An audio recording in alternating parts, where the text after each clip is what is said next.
right, hey, ladies and gentlemen, what's up? Hope you guys are doing well. We have an episode of the Feedback Forum tonight.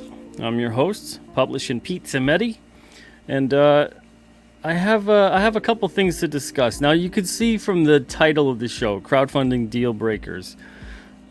These are going to be my crowdfunding deal breakers. I'm not saying that this is something you subscribe to. I'm not saying that this is any deal breaker for you. I'm saying that this is mine.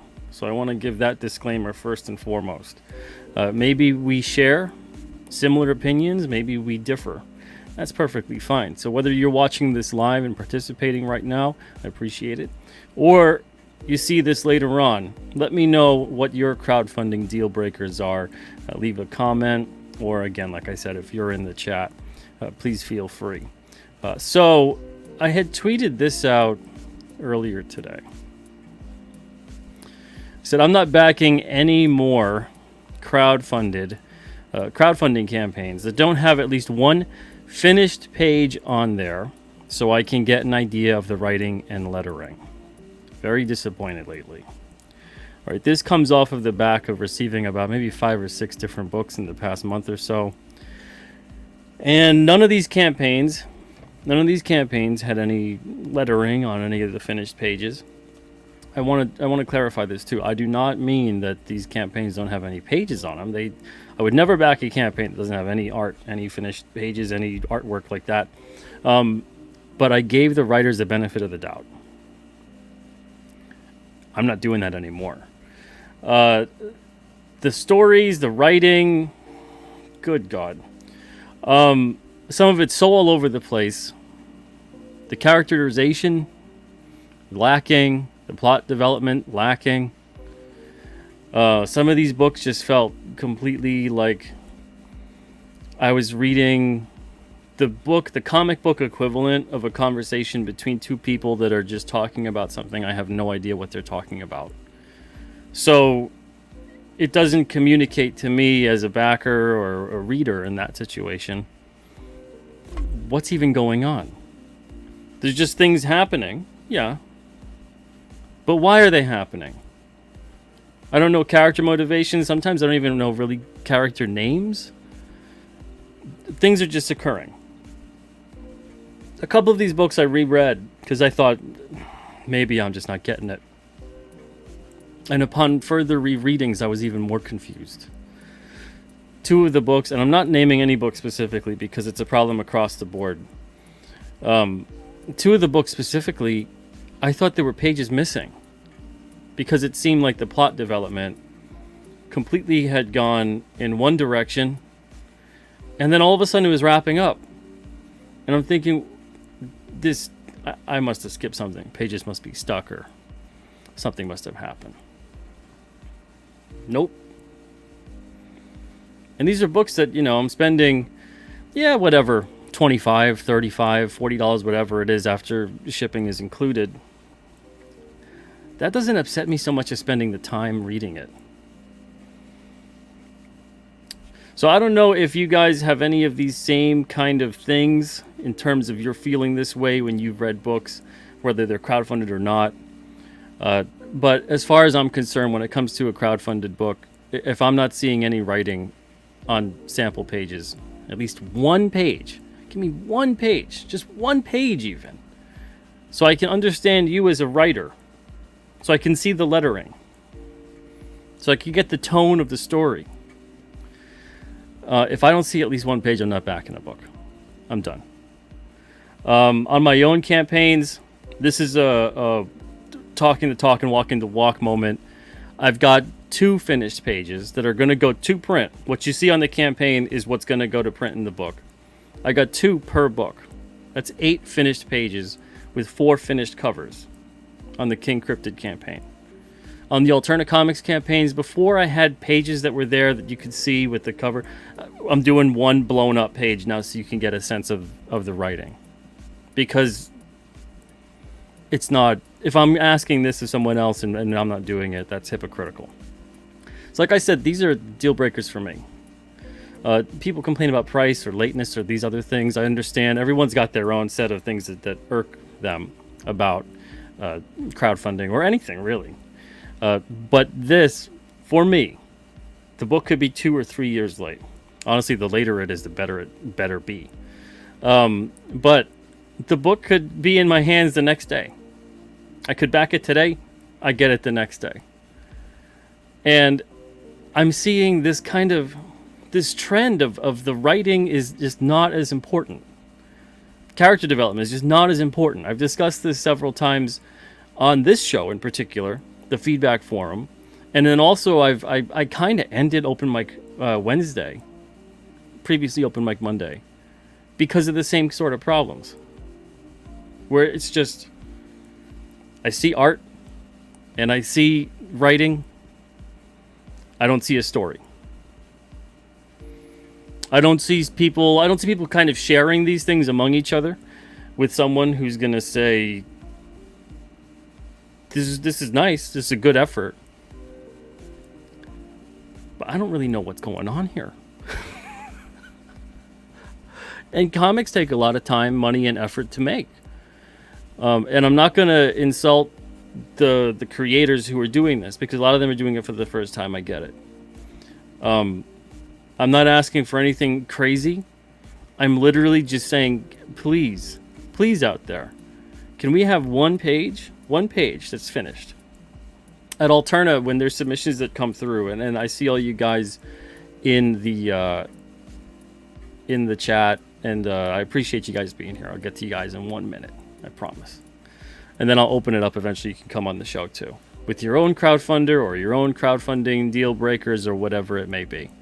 At Alterna, with the submissions process, I asked to see, and this might freak some of you guys out, I asked to see completed pages, 5 to 8, from page 1 to page 5 or page 6 or page 7 or page 8. Completed, 100%. I'm not signing a book on because someone had an idea. I'm not signing a book on because someone has finished pencils or finished inks or colors or, some scribbles for the letters. I'm not signing a book on that's just thumbnails. I'm not signing a book on that is anything other than completed pages. And the reason for that being is that we all have great ideas. Everybody's got a great idea. Can you execute? Can you do this thing that you're saying you can do? That's a big, important part of doing any job at hand. So if you're going to do this thing, and I'm going to sign on this book, or I'm expected to sign on this book, I want to at the very least see that you've completed some of the work. And I got to thinking, the reason I do that is to manage my own risk as a publisher. Now I'm starting to manage my risk as a backer. And I'm not asking for 5 to 8 completed pages. I'm literally just I want to see just one page.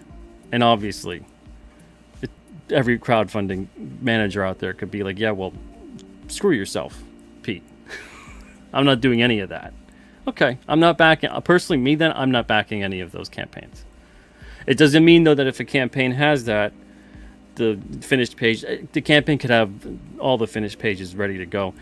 If I read them and whatever, and I still am like, not my thing. It doesn't mean that I'm automatically backing it because, it's got finished pages. It just means the likelihood of me backing it has now increased 50, 60, 70%, whatever it is. It's a 0% chance I'm back. I don't care how good the art looks. I don't care who you are. I'm done. If you have wonderful, beautiful art on there, and there's not one page with writing, to me, I'm viewing it at this point as you have a blank page with no art and lettering. That would be insane, right? Unless, of course, you're pulling the Alpha Flight thing with the snow issue and everything, and you just got a white page, with and you could be cutesy with it. But it would be the same thing. To me, that it's tantamount to the same thing of you have a blank page with lettering and no art. It's just, to me, as unprepared, and I can't get an idea. The point is to inform the potential backer about something that they're going to be doing, which is backing your book. So you want to give them as much information as you think would be helping them to make an informed decision. So think about going to the store. I mean, hell, think about, most of us complain like mad about the mainstream. If the mainstream were to just constantly put out books that you literally couldn't even open them up and see what the hell was in them. Or think about how much you hate it when the mainstream bait and switches you. Beautiful, gorgeous cover, unbelievably crappy interior. And you got hook, line, and sinker for the cover, and you're someone who actually wants to read the story, the book. You're not just someone who just collects for the covers or just is collecting to collect. You actually want to read it. And you open it up and you're like, well, what on earth? Same feeling I'm having here.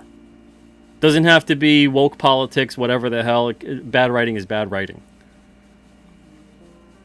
So, again, I know this is probably going to upset some people if you think that this is an attack on you. All I'm literally saying is I'd like to see one completed page. The writing part of it, every single person is going to be different.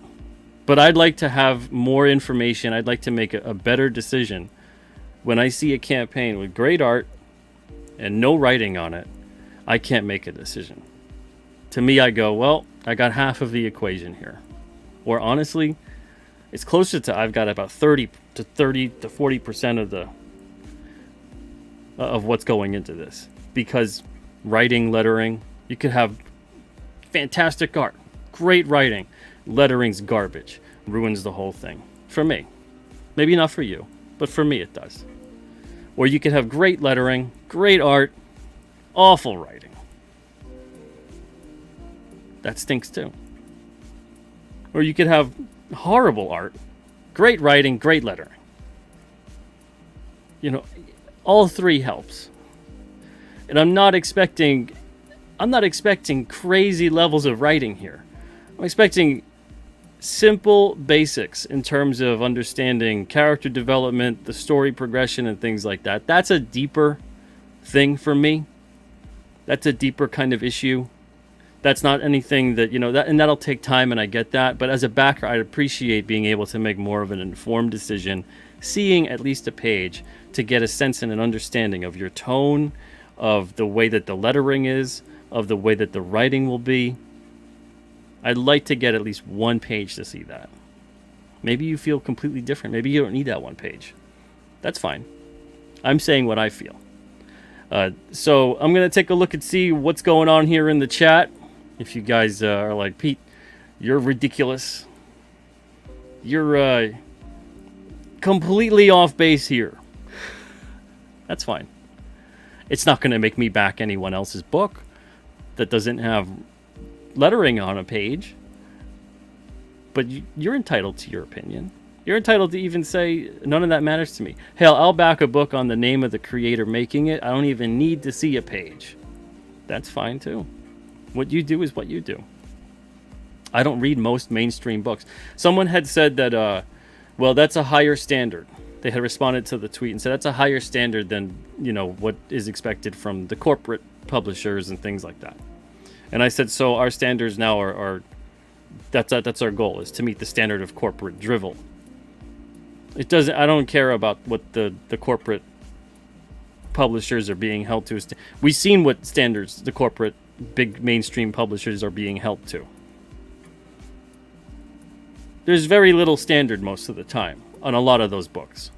Not all. I'll never say all, because some of them that are still, they look like they're pretty solid. But you could see that a lot of them, they're out there to be out there. That's no secret. They're out there to take up shelf space so that another book is not out there. But looking at their standard, we should strive to obliterate their standard every time.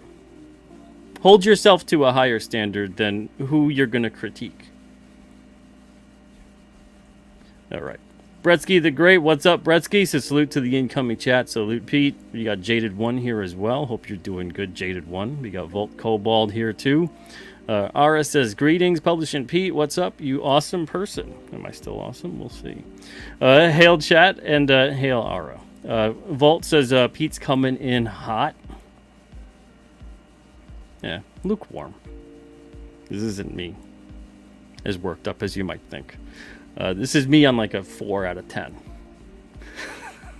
Believe it or not, if you really think, you know. Antoine, what's up? Xgal, what's up? Antoine Dennison right there. AL is in the chat too. We got Don Chin here as well. Randy Scribner, hope you're doing good. We got Rick Saylor. What's up, Rick Saylor? Sir Brew, what's up, Sir Brew? Antoine says, I've been quite frustrated with many of the books I've backed.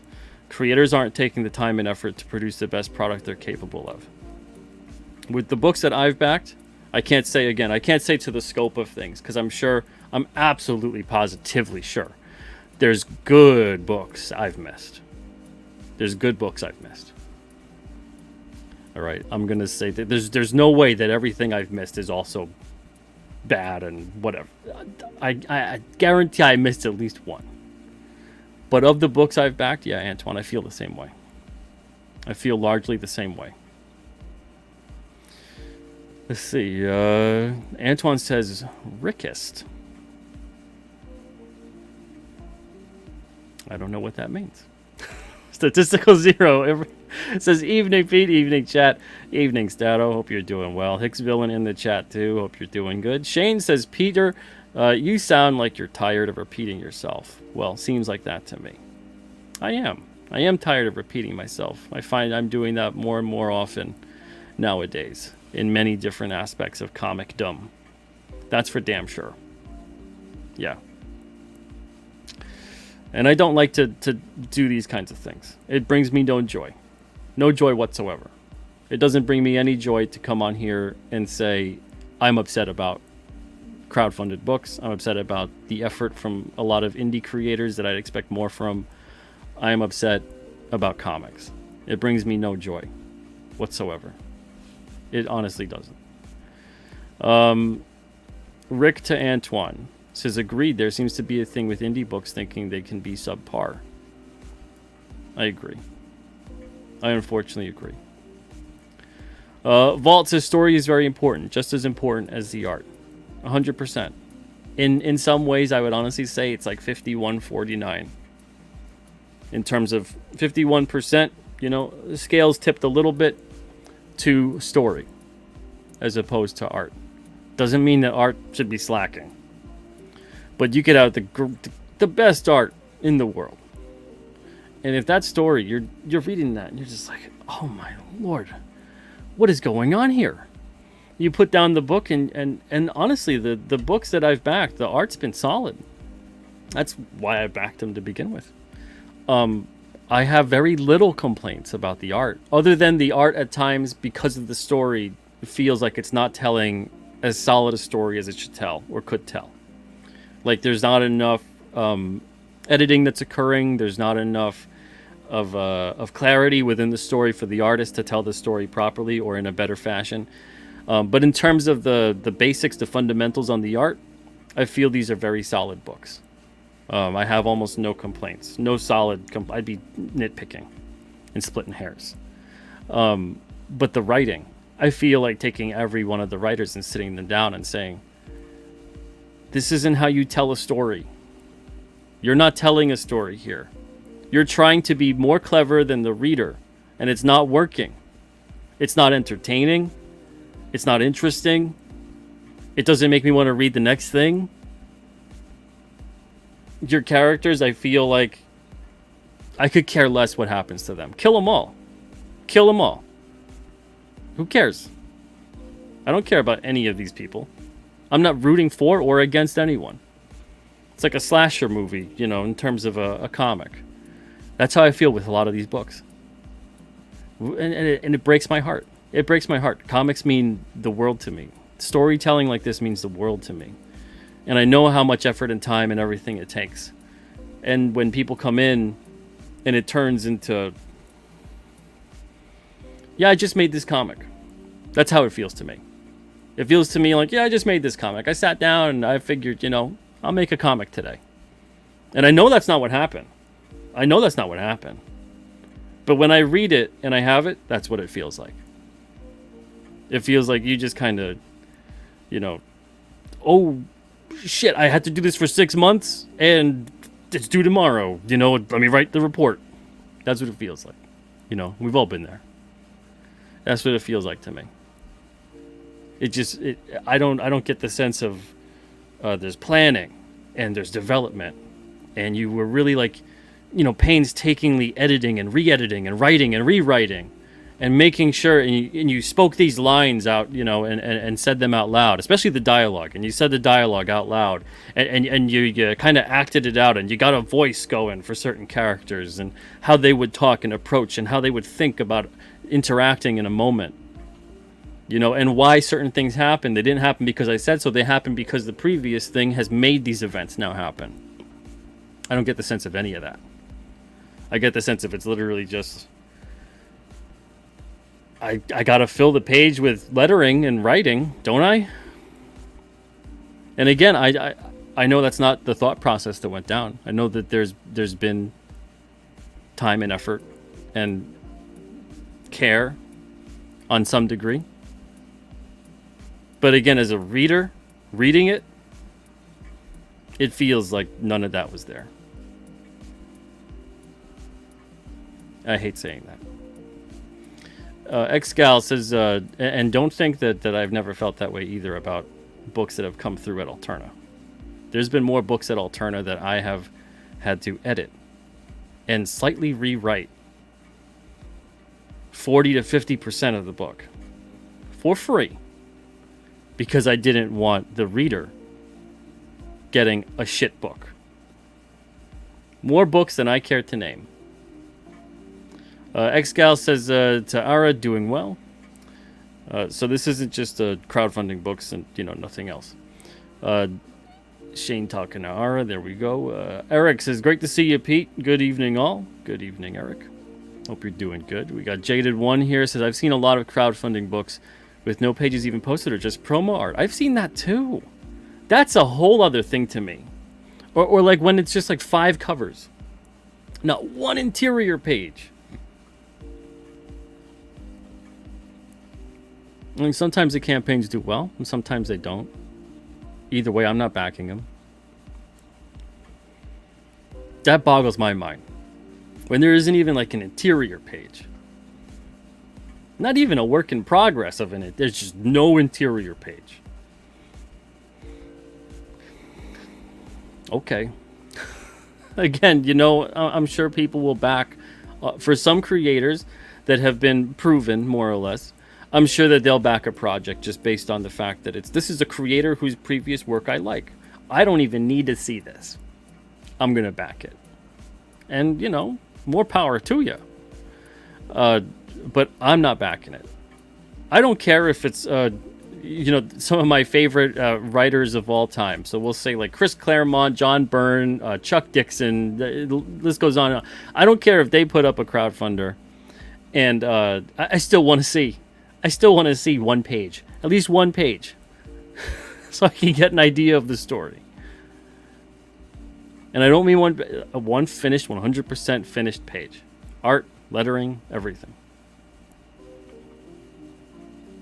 I don't really work along the line of like, sight unseen, I'm plopping down like $25 just because I like this creator. Again, some people may work that way. That's just not how I work.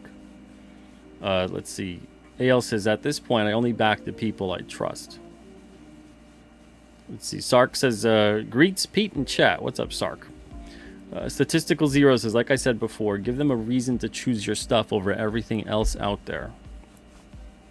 The more reasons, the more information you can communicate to the potential backer, the more likely the potential backer doesn't become a potential backer anymore and becomes actually just a backer.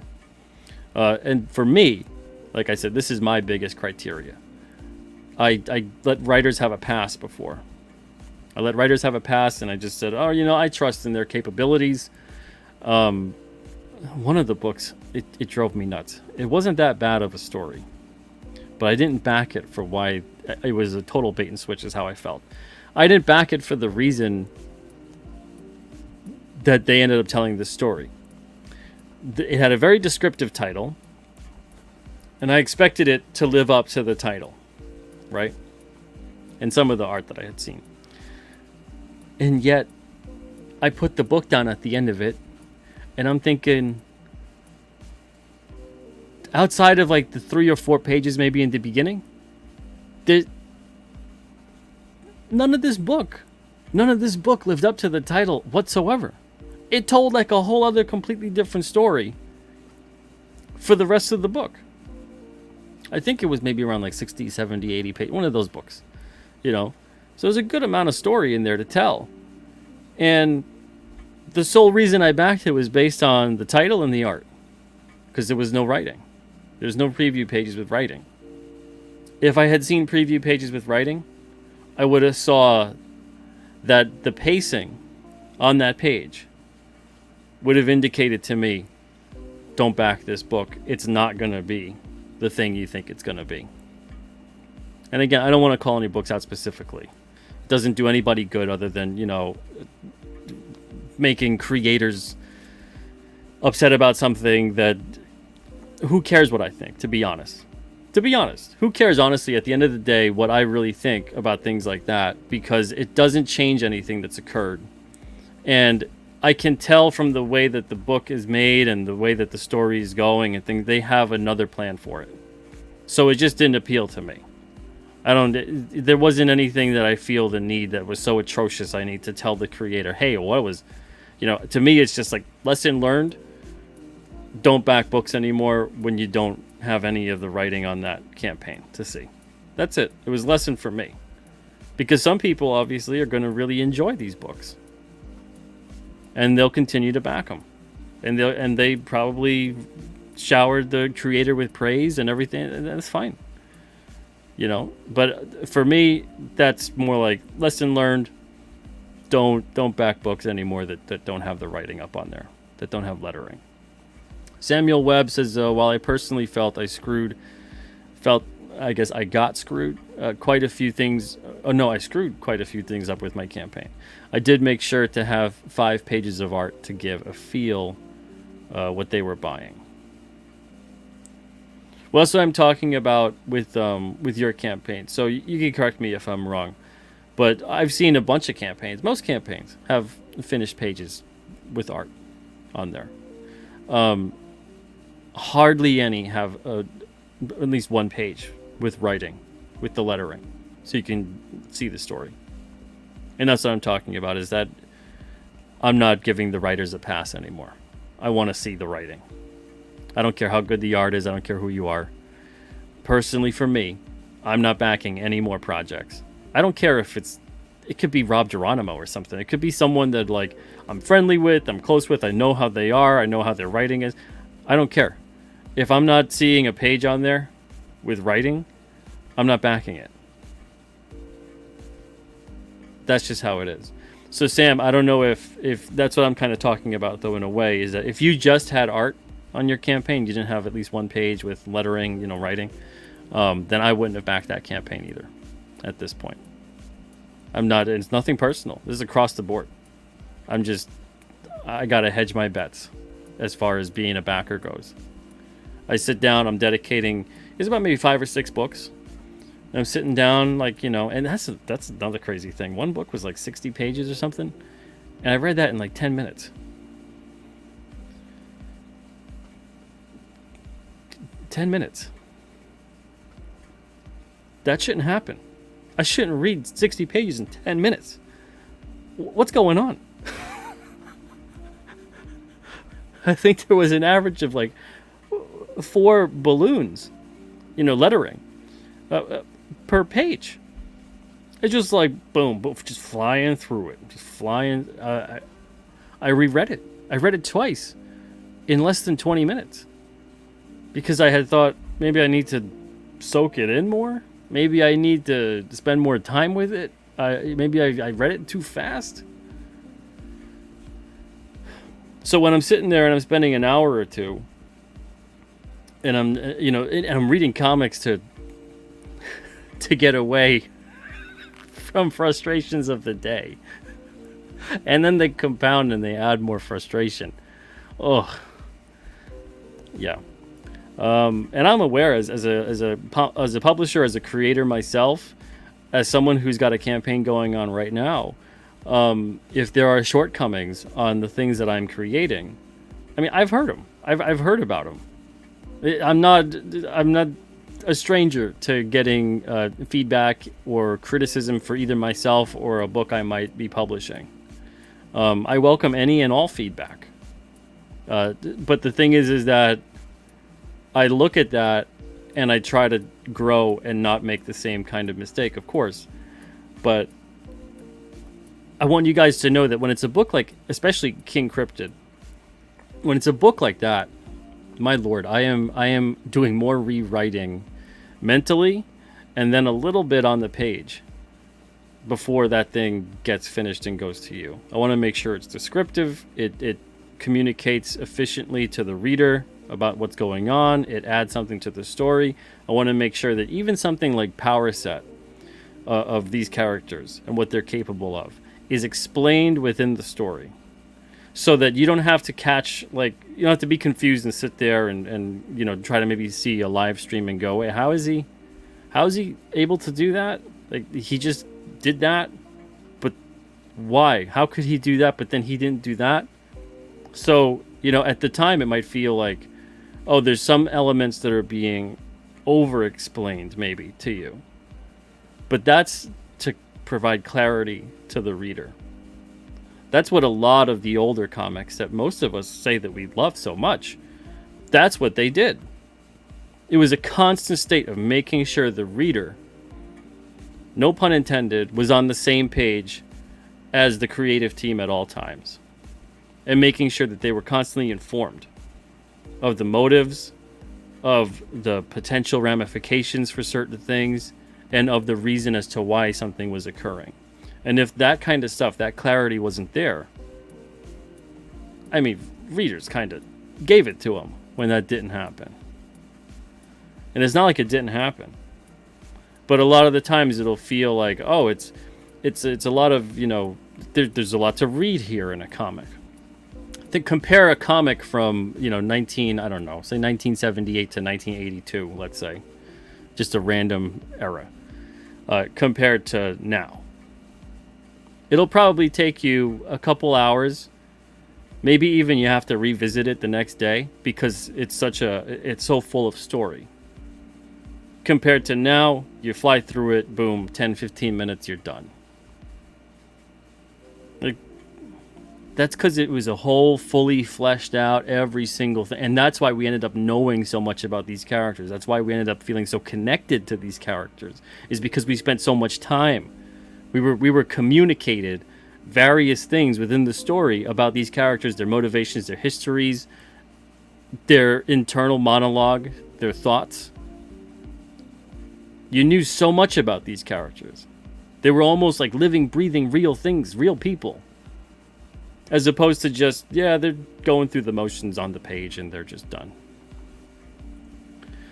Let's see. Attacking me confirmed. No, I'm not attacking you. I'm not attacking you.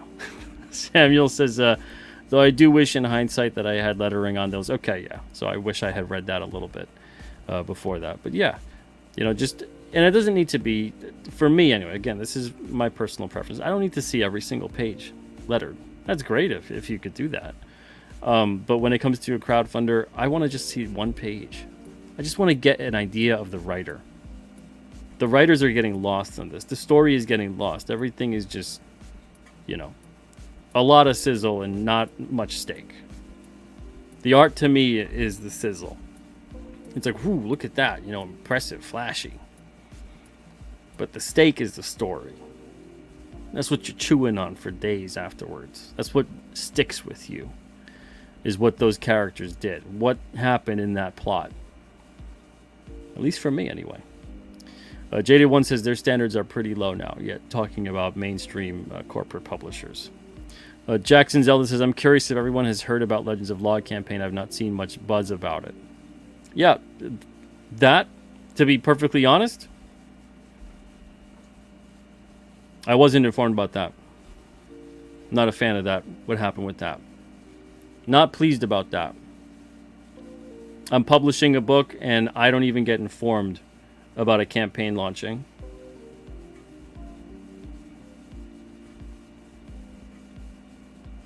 I'm very frustrated lately with a lot of things in comics right now. Alterna not being not being too much of a bright spot in terms of some things. Makes me wonder sometimes when things like that, when I see them, I'm like, why am I publishing this book? Why am I here? And that's completely me being candid about it.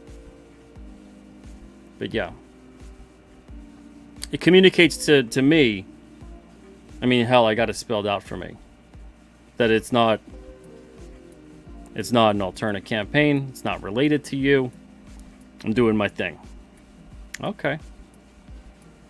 All right. Reptilian Media, what's up, Reptilian? Splintering says multiple typos on a campaign page. No interior art shown, no page count, no indication if a book is a one-shot or part of a miniseries. Exorbitant shipping, all of these set off alarms for me. Yeah, well, that about sums it up. I guess that's pretty good. That's kind of, to me, I think that's the usual, I think, for most people. For me personally, like I said, my biggest thing is, and I can look past a lot of stuff, but then when I sit down and I finally, it's kind of like on Hell's Kitchen. You ever see that show? You know, it takes like 3 hours to get your meal. Or so the camera says to you. And then, you know, the meal comes, they're like, oh, okay. You know, it's great. It's perfect. And then the anger subsides. Well, that's like me when I back anything. So let's say if it's late. Let's say if it's very late.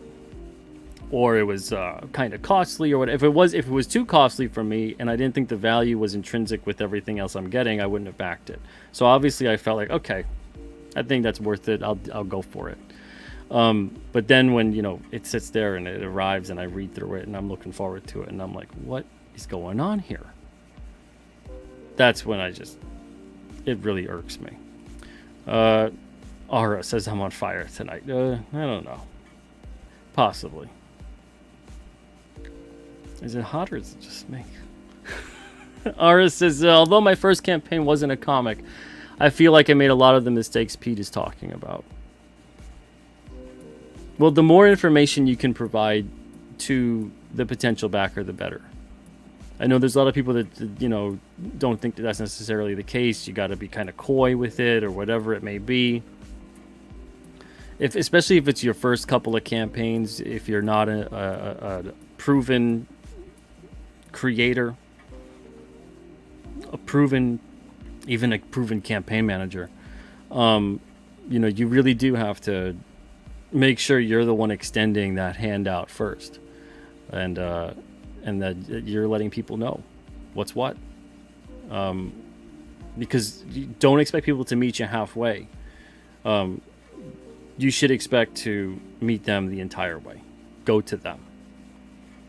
You know, there's going to be a time eventually where you've been doing this for so long, you've built up a rapport, you've built up a track record, you've built up confidence too with yourself of what you're capable of doing. And then people can meet you halfway. But your first couple of things, when you're just cutting your teeth in this kind of thing, with anything, any job, anything, anywhere, to be perfectly honest, you're going to have to be the one to prove yourself, to kind of go to them. Don't expect people to meet you halfway. Expect to cater to them. And again, I'm not saying you did or didn't do any of that. I'm just saying. Splintering says, I feel like I could maybe guess one of the books that Pete is talking about. You probably could.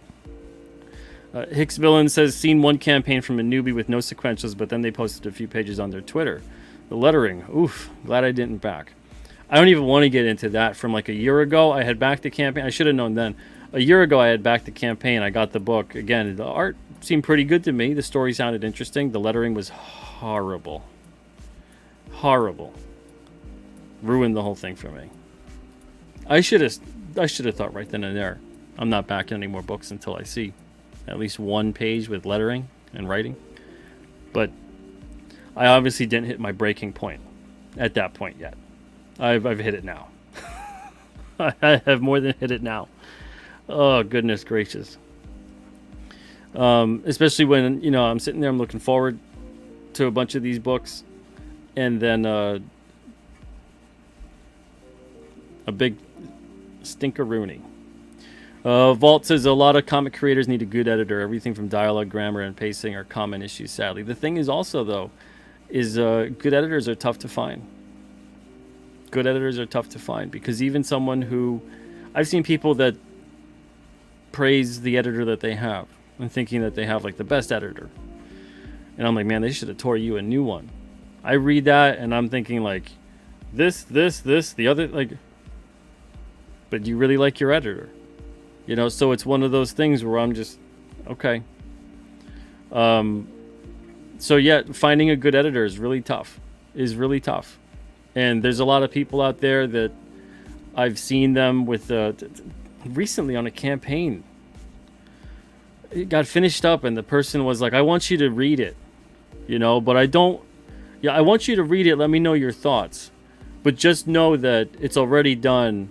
So whatever your thoughts are, I'm not going to implement any of the feedback that you give me. I told them flat out, I was like, then why am I wasting my time? Why would I waste my time? Read the thing that's done. Give you my thoughts and my feedback. And you're not going to implement any of it? Why do you want my feedback then? At that point. I don't understand. I could see giving someone the book and saying, hey, you know, let me just know what you think. I hope you like it or whatever. That happens all the time. That's kind of like a normal thing. But like, give me your feedback. Let me know your thoughts on it. You know, all this other stuff. But just know that none of it's going to matter. Is essentially what I'm being told. I'm thinking like, well, why would you want me to read it? That seems a bit ridiculous. And this is someone I know relatively well. So that was all the more of an insane thing to hear that. I was like, why didn't you keep me involved on the process while you were doing it? Why would I get it now? What if I see that there's so many jarring, obvious mistakes and I could have helped you to avoid them? But none of that matters. I'm very frustrated lately, guys. Very frustrated. I don't know what's going on. Don says, get Pete's King Cryptid on Indie Guy. I appreciate that, Don. Thank you, kingcryptid.com. Don says, one alternative book that totally grabbed me by surprise is Tinseltown. David Luccarelli is a fantastic writer, and the art's a perfect fit, in my honest opinion. Yeah, it's a solid book. Yeah, Henry Ponciano on the art, David on the writing, Wes Loker on the letters. It's a good book. Solid. AL says, I'll be honest, I've been disappointed with several crowdfunded stories, but I don't like saying which, so I won't say which. Yeah, I think we all kind of feel like that in a way, and I think, honestly, going back to the same conversation I had with this person on Twitter, they had said that, you know, indie creators are already held to a higher standard. I said, no, they're not. They're not held to a higher standard. When there's a pre-press error, when there's a printer error, when there is a lack of story or character development, when there's any kind of lateness in fulfillment, most of the time, backers go, yeah, I understand. You know, you're an indie guy. You're doing everything on your own. If the same thing were to happen with the major publishers, you tear them to shreds. So right there, the standards are different. And I get it. Because one, yeah, you know, you expect something of them. But don't tell me, though, that then the standard is higher. The standard is not higher. The standard is lower. You know, you're accepting and understanding that there's certain things that are going to occur because this person doesn't have the resources, the experience, the time, etc. You know, but someone trying to feed me that the standards are higher. No, not happening. And I'm not saying that they necessarily should be higher. I'm just saying that they're not. They're not higher. Reptilian says, I had my entire book finished before I began crowdfunding and even offered a free 8-page preview as well as a cinematic trailer. Still barely squeaked by. Well, you know, keep on pounding the pavement. That's all. And you could do everything right, too. You could do everything right. It still doesn't necessarily mean that things are going to go great. But they definitely went better than what they would have been if you didn't do everything that you could possibly have done. So always look at it like that. I know sometimes that's a tough pill to swallow, But you're damn sure that if you didn't have these things in place to inform the backers that you did get, you wouldn't have made as much as if you just put it right up there and said, all right, have at it. So hopefully you continue to grow. Let's see. Ale says, well, to be fair, I read pretty fast, so I finish most comics in 10 minutes. I'm guessing I'll finish that in like 1 minute. Probably will. Samuel says, well, that was a mistake of mine. Me and the letterer had a falling out. Disappeared off. That's another thing, too. Letterers, goodness gracious. I've had so many problems with letterers over the past couple of years. Letterers and colorists have turned into like the divas of the comic industry. Good Lord. I'm very tired of that, too. That's another frustration lately. Me and the letterer had a falling out, disappeared off the planet. But I should have delayed it until I replaced him. Things that come back and haunt me in the night. One problem I had with the letterer of Rad Rose refused to properly format the files as what I needed them to be. Had a whole shit fit about it. And practically got the book canceled. Got David to cancel the book on the second issue. I said, look, we got a new printer. The printer needs the files this way. I'm communicating to you how to do that. Everyone else is getting me the files the way that I need them, the way I got to get them to the printer. You don't want to do that, so therefore the whole book is canceled. Okay. And that's just one of the fun things to deal with. Honestly, there's days when I'm like, should I just make alternate self-publishing label again? There's days when I honestly will have that thought, to be perfectly frank. Because it feels like, when I get certain things with certain creators that don't communicate, when I see certain things going on within the comic industry with certain creators that are out there that'll drag creative teams down, I'm thinking like, what is there? And then I'm seeing the future where crowdfunding is such a thing that publishers are going to, especially publishers at my level, are going to become kind of obsolete in a way. And I'm not saying that's good or bad. It's just I think that's kind of the way things are going. If it happens, it happens. I think that we got years to go before that kind of thing occurs. But I think it's just the reality of the situation. It's a reality that I have to prepare for. Because that's kind of the way the world is moving. Which is good, honestly. I think it's great to be more self-sufficient and efficient by being able to do things as much as you possibly can on your own and getting to the reader without a middleman. Because at the end of the day, I'm aware, publisher, that's a middleman. I've said it multiple times. You don't need a publisher. So you don't need me. I didn't need me to be me. You see what I mean? So if you're out there, you don't need me to succeed. If you want to put in the time, the effort, you want to work at it, you want to improve, you want to eat, sleep, do other things, and everything is comics to you, and that is your goal, that is your passion, that is your desire, that is what you want to do with your life, you could do it. You could do it. Why can't you? You can absolutely do it. Put in that dedication, that time, everything tailored to that, and focus. You could absolutely do it. You don't need a publisher or a distributor or this or that or whatever. You could go right to the masses. So I have to prepare myself for that one day. Will most likely kind of be what occurs. I'll find different capacity. I'm going to do King Crypto the rest of my life. So that's one of those things where I'm just like, I'll do that. But I could also do other things in different capacities. I could letter books. I could be an editor, different kinds of things. So, but yeah, that's something that lately I've been really thinking about. Because I think 5 to 10 years from now, what does the landscape look like among indie comics? Especially among my role in indie comics in the comic industry. Because I've gotten over 1,000 submissions this year, haven't accepted one. That's a bit bleak too.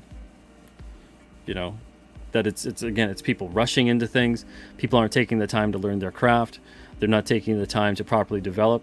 And then throw in the nice little added mixture in there of when I get certain submissions that come in and I'm like, half of the creative team has me blocked. I know this guy and this guy has said all these horrible, awful things about me and my company. Why would I want to publish this book? Are they thinking that I forgot? it's an exhausting road to navigate. It becomes more and more exhausting. Sometimes it seems like every other day. So that's just me being candid with you guys. So I appreciate you guys allowing me that moment. Elliot Rodriguez, what's up, Elliot? Hope you're doing good. Don Chin says lettering can honestly make or break a book. It's an art form in itself. Absolutely. Vault says narration is a lost art in modern comics. It seems that absolutely is. Yeah. Narration, episodic storytelling, self-contained stories, that kind of stuff. A lot of comic creators I'm seeing nowadays fashion themselves as screenwriters and movie directors, as opposed to writing a teleplay and being a part of the writer's room that writes episodically a TV show. So a lot of comic creators are more about making a movie than about making a TV show. And comics have fundamentally always succeeded off the back of being treated as episodic entertainment. So being more like a TV show as opposed to being like a movie. But I'm seeing more and more. I think it's kind of like a trend to mainstream the top down. It's been trickling in terms of that mindset, where these comics that feel more geared towards that kind of style of storytelling. But you lose organic growth that way. You lose a lot of real nice character development that way. You lose the ability to constantly introduce a new plot, a new setting, a new character in a nice, fun way. Keep stories fresh. You lose a lot of that when you go for the big story as opposed to telling episodic stories and world building along the way, character developing along the way, and having a mixture of plots and situations for your characters to be in so your readers can learn about them. That's exactly how King Cryptid's going to be. It's going to be episodic, self-contained, that kind of thing. Very few 2 or 3 parters. But there's an overarching plot that connects them all. So it's that kind of thing where in comics, we've seen that across the board, I think. That's not just crowdfunding, indie, whatever, but we've seen it across the board. Even the mainstream has felt like the thing that they had perfected, that continuity, they viewed that as a big old weakness, which was the thing that made them a juggernaut. That's the reason that you know and love these characters, is because you've seen them go through so much.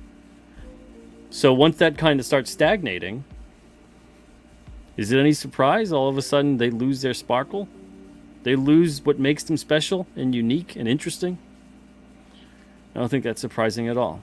Don Chin says, I just found out about Alternative If anthologies, and they are great, thick and digest size with lots of imaginative stories. Thank you, Don. Yeah, we did, I think, 4 of those, 2015, 16, 17, and 18.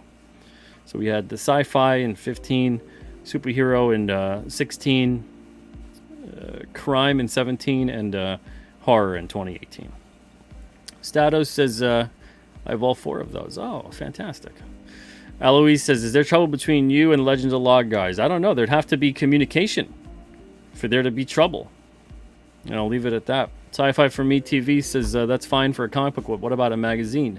What would trip everyone's trigger for a magazine? I don't know. I don't know if to me, something like a magazine, I think you'd need a lot of exclusives. You need to not post practically any of it online. Snippets. But you need a lot of exclusives in there.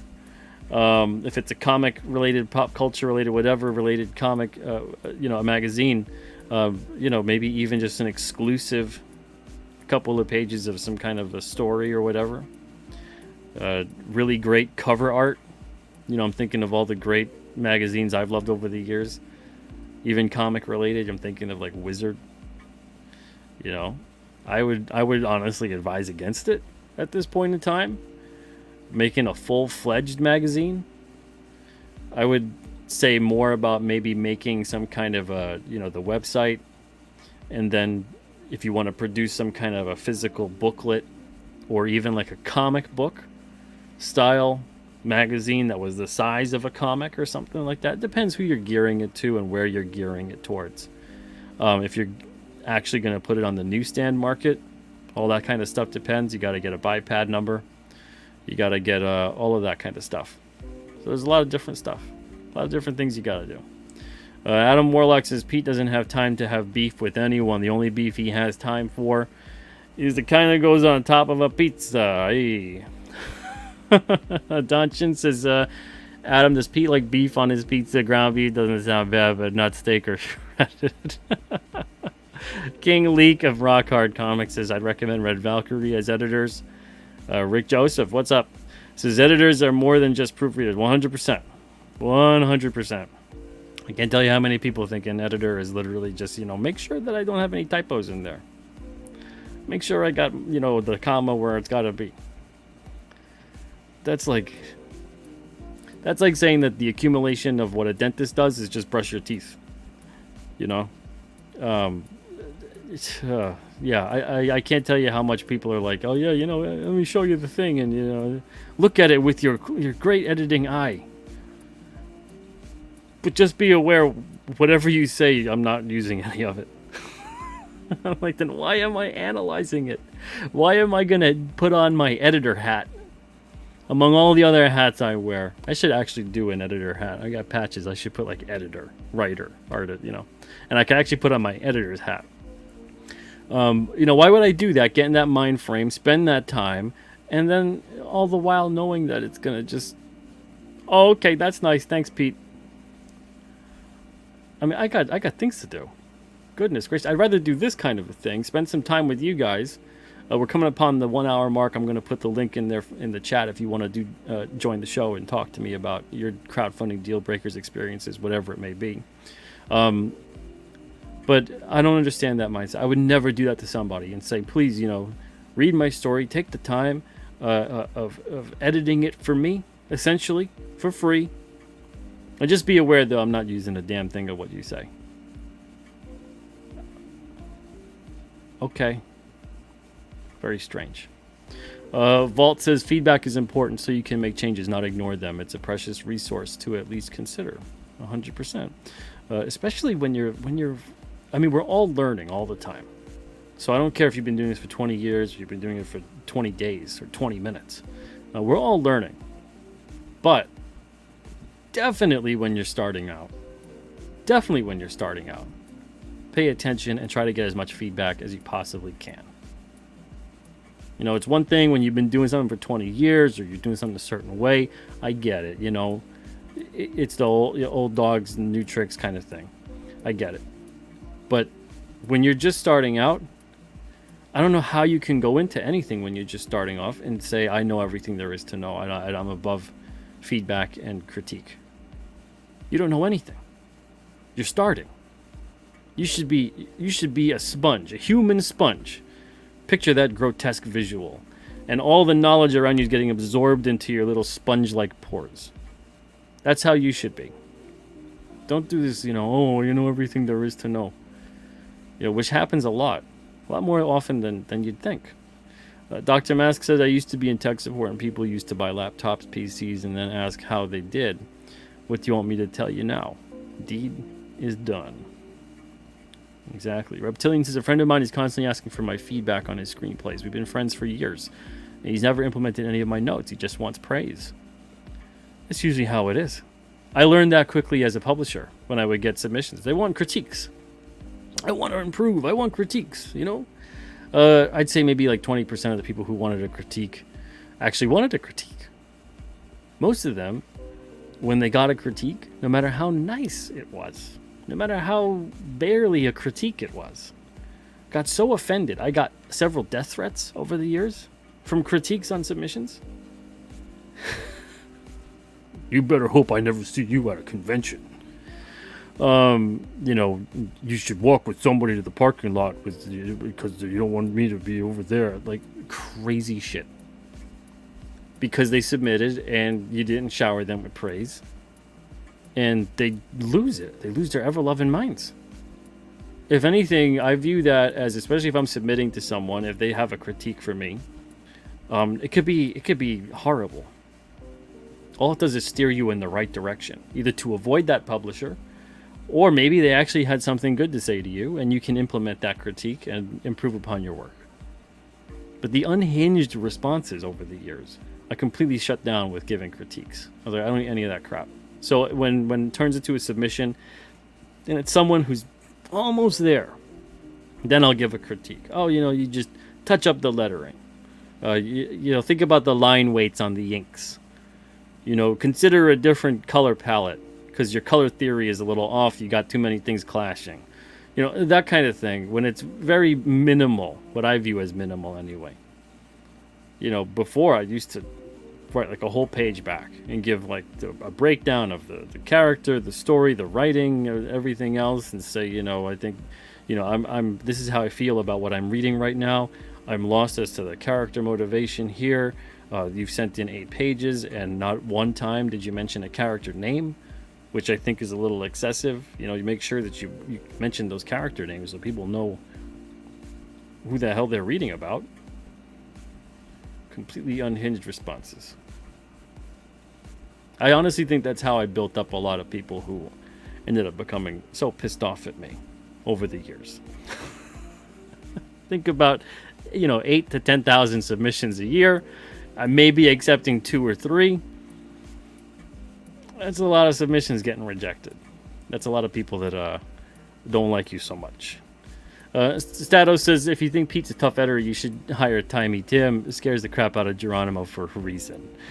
Fridge Comics says, I've talked with a lot of comic people offering to edit their book, and no, I don't need it. Or no, I'll get my friends to do it. Or what I hear often. 100%. All right, so I'm putting the link in here. If you guys do want to join the show and expound upon the topic tonight, or anything else, to be perfectly honest, in terms of feedback, of course, the link is pinned to the top of the chat. Splintering, talking to King Leak right there. Dr. Mask says, I credit Tinseltown with getting me interested in Alterna. One of the first I checked out. That's awesome. Great to hear. Let's see. Fridge Comics says, I've had a good rule about backing anything. 1, have they done this before? And 2, are they showing the actual product? If they just talk about talent, that's a bad sign. I agree. 10-8 says, designed a logo for someone because they're... Oh, let's see. I'll get back to you. 10-8. Dr. Mask says, sometimes it's just the subject matter. It can be a great story, but if it's not something I'm interested in, I feel you. Yeah, it's the same thing. I'm expecting the same kind of thing with like King Cryptid or whatever. Someone could look at that and think it's horrible. Okay. Someone could look at that and think, oh, it's the best thing I've ever seen, but not really my kind of story. And someone could look at that and everything clicks for them. That's what happens when you create anything and you put it out into the world. It's going to hit different people in different ways. To me, that's a given. To me, what's not a given is, as a project creator, as a comic creator, you should sit there and expect the reader to invent, this will be a great story based on the fact of, I think it will be. So you want to show them your writing. At least I want to see the writing from now on. But it's that kind of thing. Everything hits everybody in a different way. So to me, that's already understood. Every single thing ever made is not going to be for every single person who's ever lived. Period. I know nowadays we live in times where if you say that, depending on what it is and you don't like it, and you express a million reasons as to why, you can be concise and very articulate with your reasons as to why you don't like something. And you'll still get certain people that are like, obviously it's because of this and this and the other thing. That's an unfortunate aspect of the world we live in now, which is most likely due to people not actually, kind of like what I'm talking about tonight, not actually talking about these things with each other, not accepting the fact that there's different ideas out there and that people feel different ways about different things. All right. Let's see. I don't want to skip over you guys, but we have a couple people waiting here right now. And please, by all means, if you do really want me to get to your comment, keep pestering me, tag me in the chat. I'll highlight it at some point in time. I really appreciate you guys, but I do want to get to who we have here. So right now we have Volt Call Bald. What's up, Volt? Hey, how you doing, Pete? I'm doing good. How are you? Slightly better than you, apparently. Oh, I'm doing great. All right. I'm saving a lot of money. Oh, man. That's going to hurt some people. Well, it's the kind of thing where I sit there and I think it's so little of what I'm asking for the criteria of what it is to back a book. Art takes way longer to do than it is to just have the letterer get the script, or maybe sometimes the writer is the letterer, and then they put the lettering on there and there's one finished page. It's the most affordable thing in making a comic. The lettering generally takes between $10 to $20 for a letterer, and then that's it. You should have your script done by the time you got to that point. Otherwise, what did the artists work from to make the page that they made? So to me, if that's not worth it to communicate that to the reader, I view it as like, all right, well, I'm not the reader for you. There's definitely campaigns that are not hurting from doing, just putting the art there. So this isn't something across the board, obviously, that a lot of people feel, at least not as a deal breaker or anything. But for me, I'm done with it. So what do you have here for us tonight? Well, you told me to come back when I had the title up, so this is the okay. second draft. All right. I'm not a fan of it.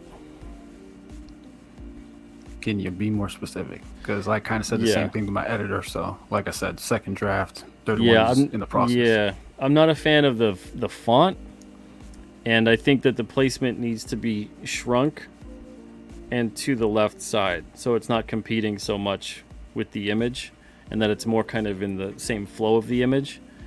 And the Sidolphus part, I'm not really a fan of the font in terms of it being a logo, because it just doesn't quite look like a logo. It looks like the exact same font that's actually being used for Legend of the Ashman, which communicates that it's not like a logo to me.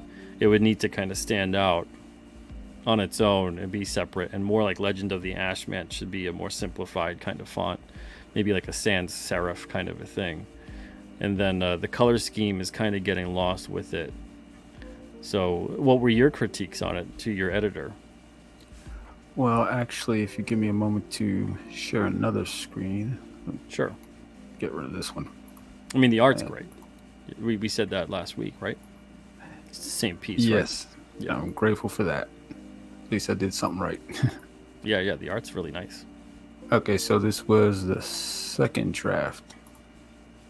Should be sharing with you. Oh, let me scroll down so you can actually see it. Stop right there. So yeah, that was a second draft. All right.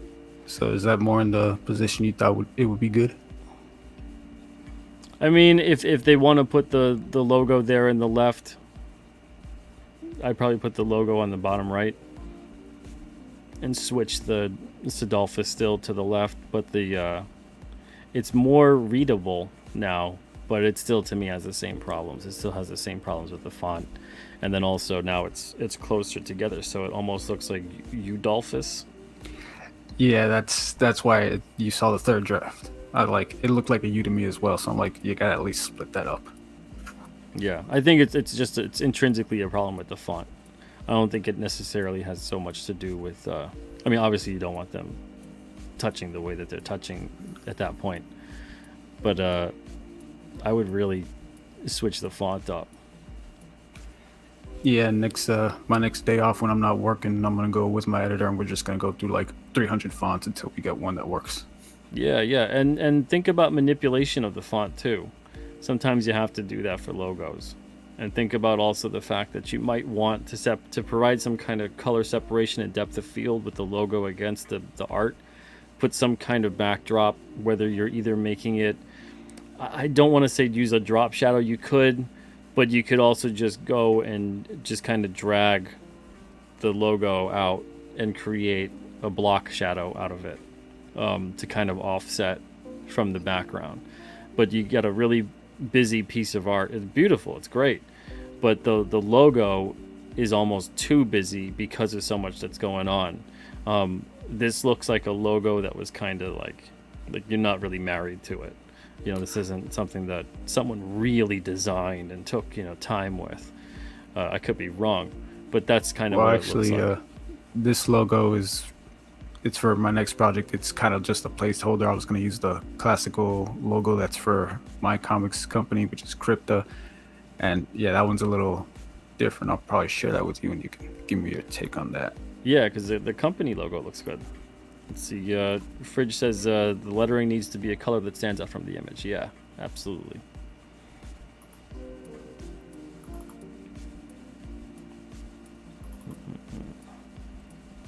Oh, and Yeah, I thank you, agree. Amy's We were just, Birdhouse. Thank you for becoming a channel member. But yeah. Did you have that other? Did you wanted to show one other thing? Is that what it was? Yeah, I'm Okay. getting it right now. So this is these are more Oh, classic that's very company nice. logo. I like Yeah. that. That's solid. Yeah. See, like if it was something like that, even that, I like the way that looks. If that was a Sidolphus type of thing. With that, I would say also bring in the A a little bit, like adjust the kerning just a little bit so that the A is a little bit closer, unless you want it to look like crypt A.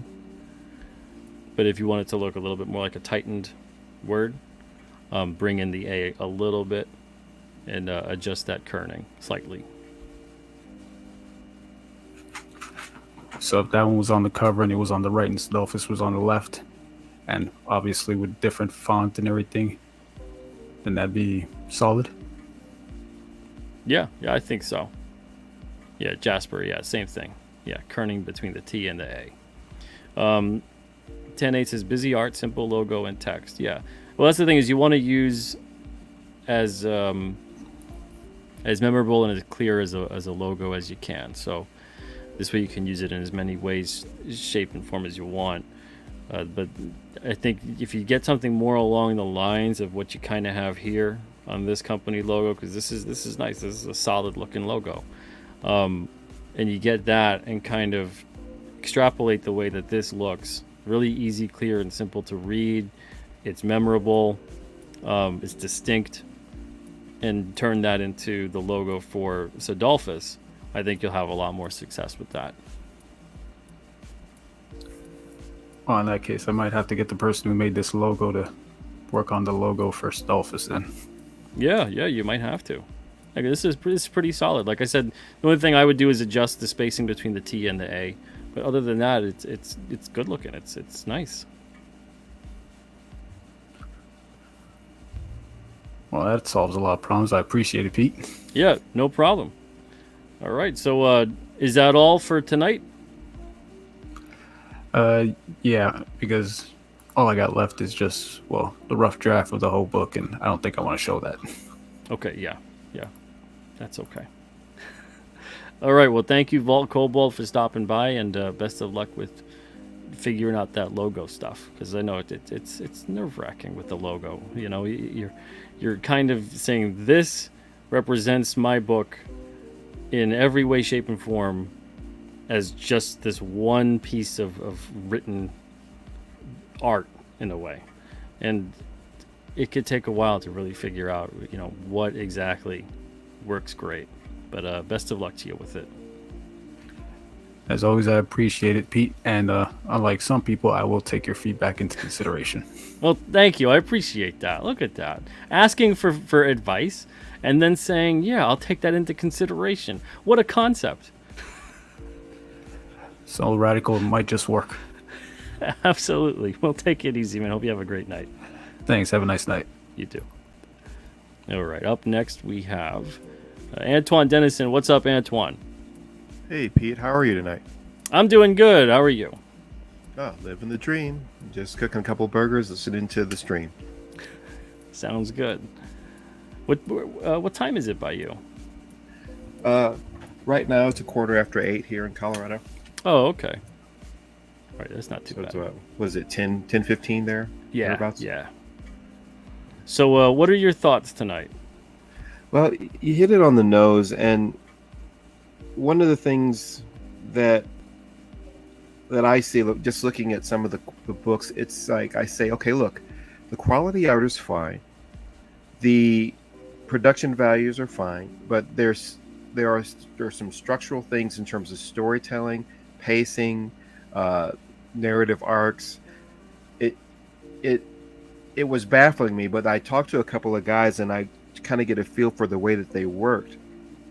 And what I realized is that, for one, the writer of the story wasn't, they didn't break down the story in its entirety. meaning that, like, for example, what I do is I write the whole story out, uh, assuming there'll be some changes as I go, but I have the meat, the skeleton of the story there, and I can say, okay, well, this is the pace, this is where it's going to go, these are all the beats I'm going to hit, and I sit down, I read it, and I ask. I have a lady here locally who works with me as an editor, and she's not a comic book person, if you will, which I kind of felt was maybe a benefit in that she wasn't informed by some of the tropes and the kind of narrative structure that are so endemic to comics that we don't even think about them.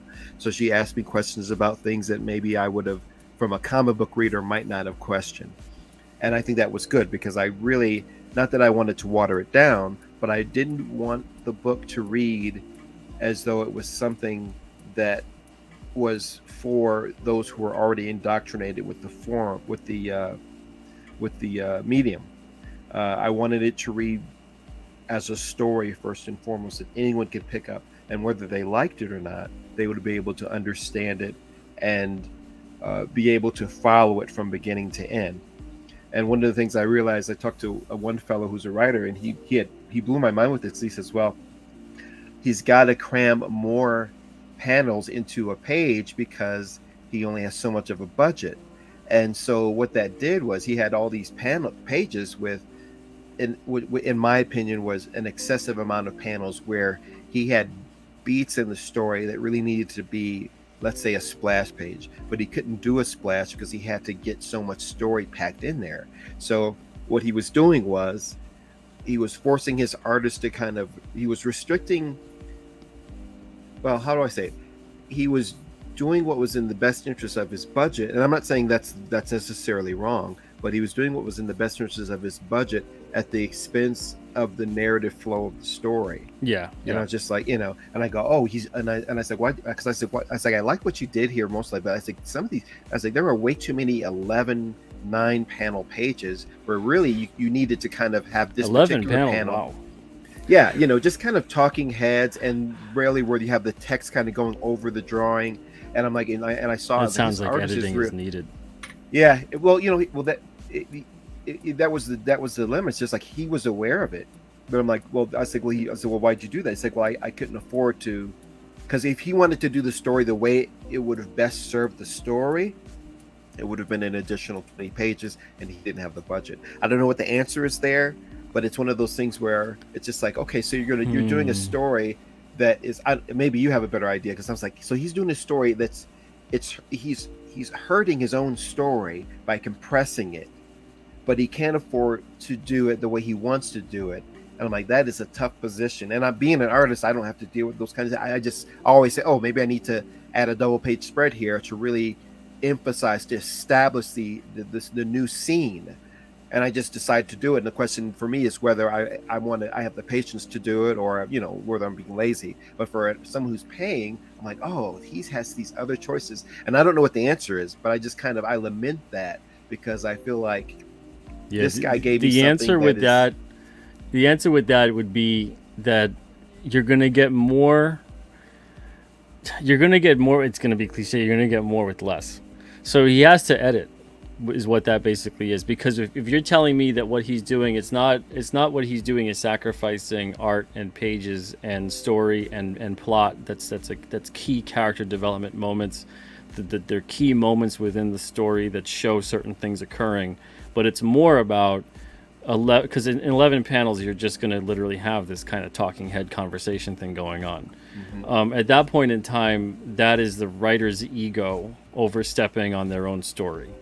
So they have to look into that and go, let me chop off certain bits of this conversation and get to the heart of the matter here.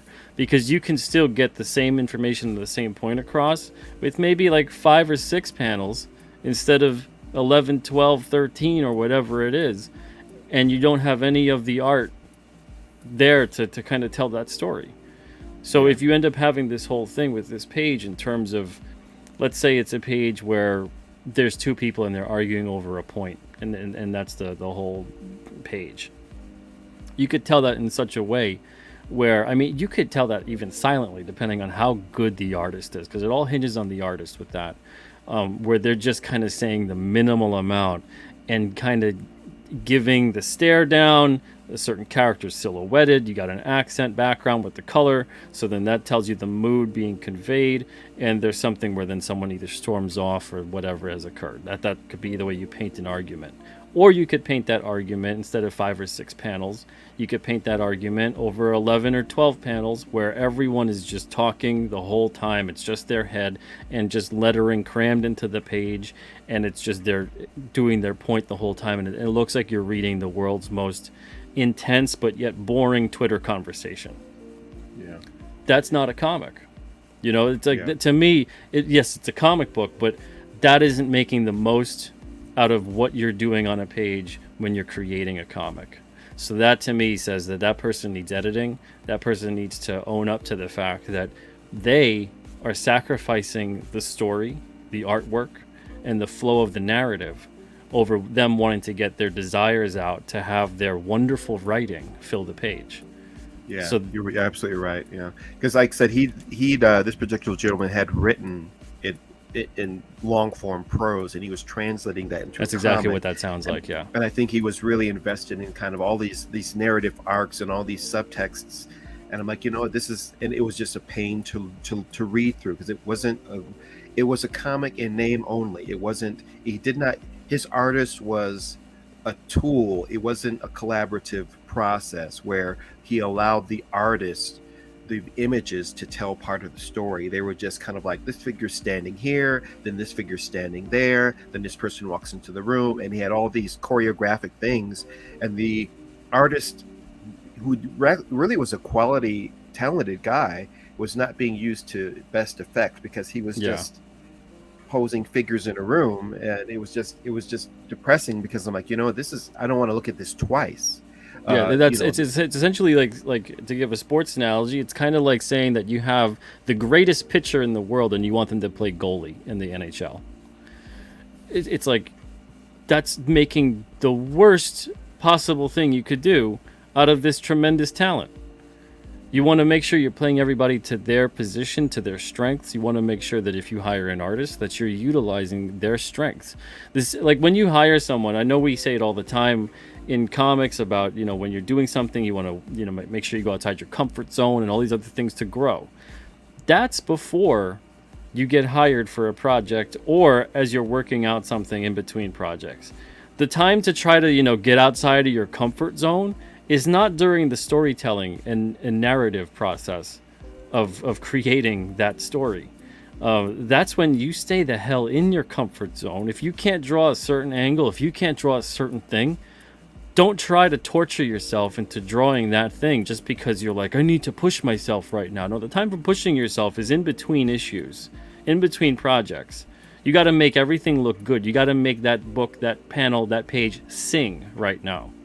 So you got to play up your comfort zone, and in between issues, work on going outside your comfort zone. But I'm seeing too many people out there with art.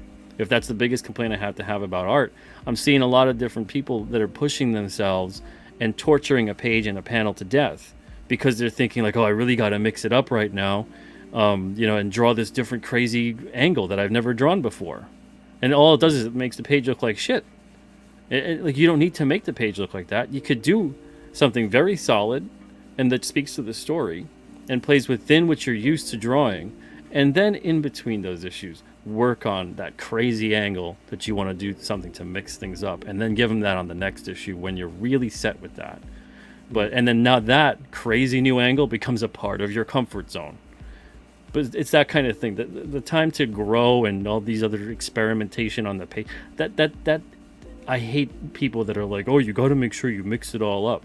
No, learning to mix it all up and having your whole bag of tricks, that's what you bring to the book. That's what you bring to the page. You don't just start sorting it out on the page. That's insane. And especially if you're getting paid for something. So, and I'm not saying that the artist was doing that on this book here, but the writer, by kind of limiting them to doing this sort of conversation between two people, and that's kind of it, and then all they have visually in their mind is really just, here's people kind of talking. I'm probably sure that if I know the script, it's probably the way that, you know, it usually is, where they're directing the artist to do things in a certain way and position a character here or there, and this is how they'll look, and it's kind of like a director interpreting a screenplay, as opposed to saying, here's the conversation, artist, make it look good.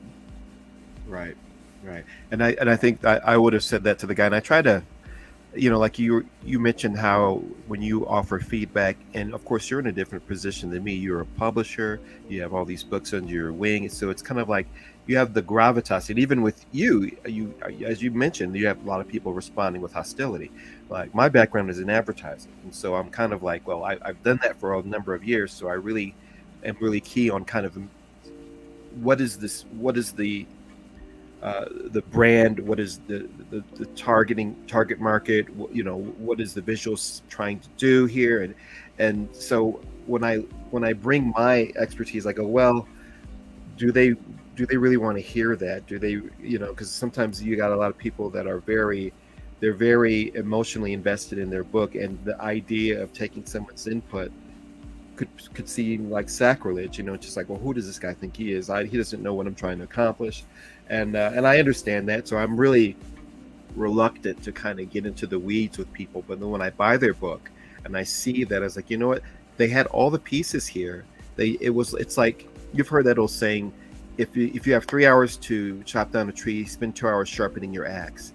And it's kind of like they were just kind of measure twice, cut once. Right. And it's just like, they did not give themselves the best chance to succeed because they didn't take the time in advance to put all the pieces in place to make sure that that final product could be the best it could possibly be. And it's like I said, it's unfortunate. I don't go back and kind of attack people. I just don't buy their product. I think that's how most of us kind of work. Even this, all I could think of is like a restaurant. If you go to a restaurant, you try them out and you're like, man, I didn't like that. Most of us will never go back to that restaurant. You don't really go back to the restaurant and say, hey, look, your food, it was this, it was that, it was the other thing. Maybe next time, if it's not like that, I'll buy something. Most of us are just, no, you know what? There's all kinds of other places. There's all kinds too of many options to try for out. me to be right Exactly. to take a stand on this. And it's unfortunate because I feel like, I say, when I look at the product that I bought, I haven't bought that many books, but I've bought more than 100, probably less than 200 books.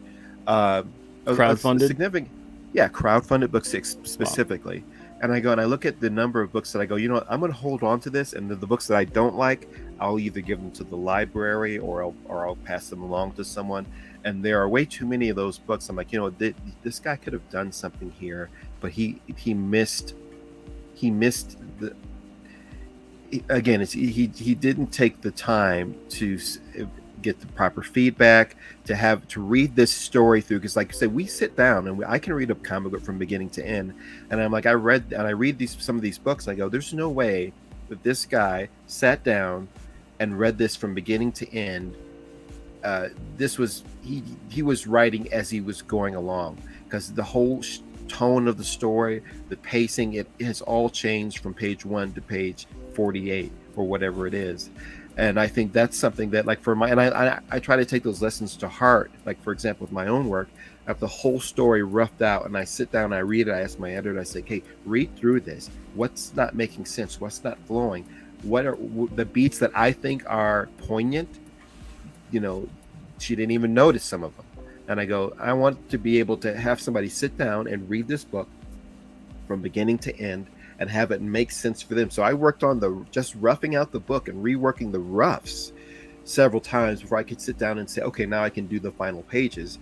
And then it's a relief because I can work on a page. I go, look, I just have to focus on execution, because we spent the time working on the narrative arc, and which is not to say it's going to be great, but at least it will be coherent and consistent. So I'm like, look, the frame, the skeleton is there. Now I can focus on building all the flourishes and all that. But I see a lot of these guys that are just kind of like, they'll start with an idea, they'll work on a few pages, but they haven't really even resolved the idea, and they're kind of working it out as they're going along. And I go, again, that's when I get one of those books, I'm like, I don't know what I just read. That feels like a couple of the books that I was talking about tonight. Where it feels like you're presenting ideas like every 10 pages, and you're not wrapping any of those up, and they lead to nowhere. And then the book ends, and I'm like, what happened? What happened, and who were these people? And unfortunately, you were saying something earlier about film as opposed to the serialized narrative storytelling, which is done in television. And unfortunately, I don't think that unless they're going to be able to produce more product on a consistent basis using that serialized format where they say, look, I know that I'm going to have an issue 2. I don't need to worry about wrapping up these loose ends because it's to be continued. That doesn't work if you're not going to have a book out in 2 years. You know, Yep. you just, Yep. you know, at least in my view. Oh no, I feel the exact same way. Yeah, and I don't know if anybody else feels the same, but I absolutely feel the same way. One of the things that I had read that I was really frustrated with, it ended on a cliffhanger after, like, I don't know what, 80 pages or so, and it took what I thought they took 80 pages of story to get to what I was looking at, and I thought you could have told this in 16 pages. Yeah. You could have told and just been concise with this and got to the gist of what had occurred in the 80 pages here. You could have got to the heart of it in 16 pages and then moved on to the next thing instead of having this big drawn out 80-page thing. You know, there's this event that happens and this one, and then we need another example of the same situation with another conversation that's the same thing that the previous 2 were, you know, over and over again. And then there's a cliffhanger. I was like, you got to be kidding me. I'm like, I don't want to read the next one. I just gave you 80 pages to do something here, and you just told me the same story 3 times. Yeah. So, you know, reading something like that, it drives me up the wall, because even though I get that they're on the precipice of telling something that I'd be interested in, I was here for that with this. And instead, you know, I sat down at the table to get a great meal, and you just And it's kept more giving breadcrumbs. Yeah. You're just like, here's some bread and salad and water. Don't you like it? I'm keeping you fed, aren't I? And I'm like, I thought we were having like a meal. Yeah. Oh, the You know, meal's I- tomorrow. You know those films where, I remember seeing a couple of those films that this is, let's say, a superhero franchise, and this is the first film in what they hope to be an ongoing arc, and they're so preoccupied with laying the groundwork for future installments, they don't even bother to make the one you're watching interesting. You know what I mean? Yep. It's just like, oh, look at this There's Easter a dog egg for chasing future- cars. Yeah, it's just like, wait a minute, this is not even good. Don't get ahead of yourself. You're so worried about the next thing. You're not even making the first thing worth my time. You know, it's just like, make it to me, in my own mind, I always say to myself, and now this will be my last point, then I'll move on. I say, just make sure, assume this is the only one.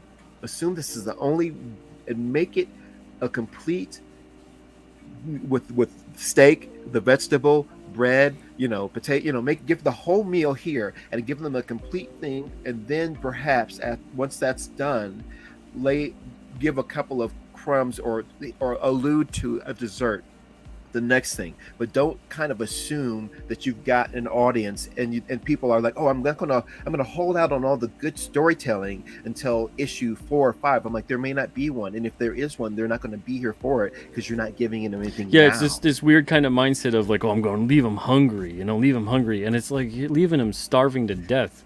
That's how hungry they are. You got to keep them fed and interested and curious as to what's coming next. You can't just keep doing this thing where it's a trail of breadcrumbs and literally all they get is breadcrumbs. There's never a meal. There's never anything. Yeah.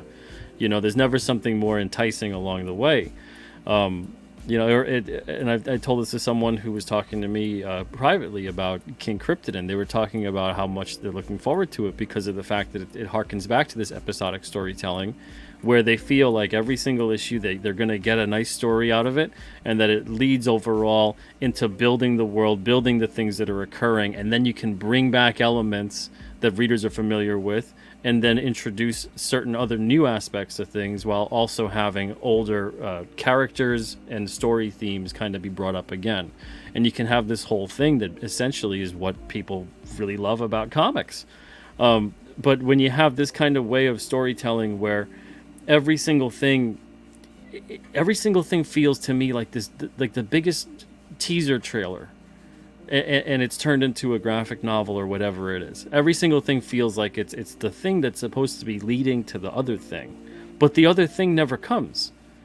And the reason I'm getting this specific thing is because you sold it as this is an entertaining story that's happening now, not that this is a setup to the story, 5 or 6 years from now. So going back to like King Cryptid issue number 1, we're introduced to the world, the character. There's characterization in there. You're understanding where the plot is headed. You're understanding where things have been, where things are going, and then it ends with you sit there and go, okay, so I know what this character is about. I get a gist of what's happening here. There's some of these players that are in the story that are involved, and let's see what happens in the next one. And it keeps on building and building, but every single story is episodic. So every single thing you get out of it is something different and new, and it builds. It doesn't say that what happened previously doesn't matter, but it also doesn't say that what happened previously you need to know, otherwise you're not going to enjoy the thing right in front of you right now.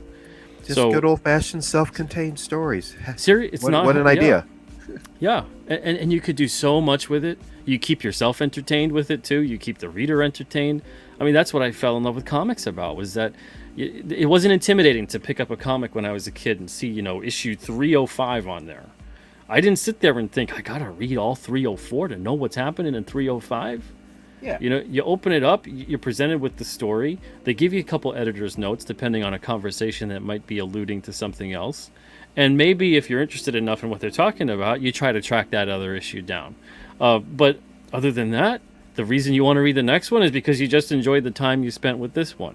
And then maybe every now and then you'll try to track down some of the older ones that catch your eye too.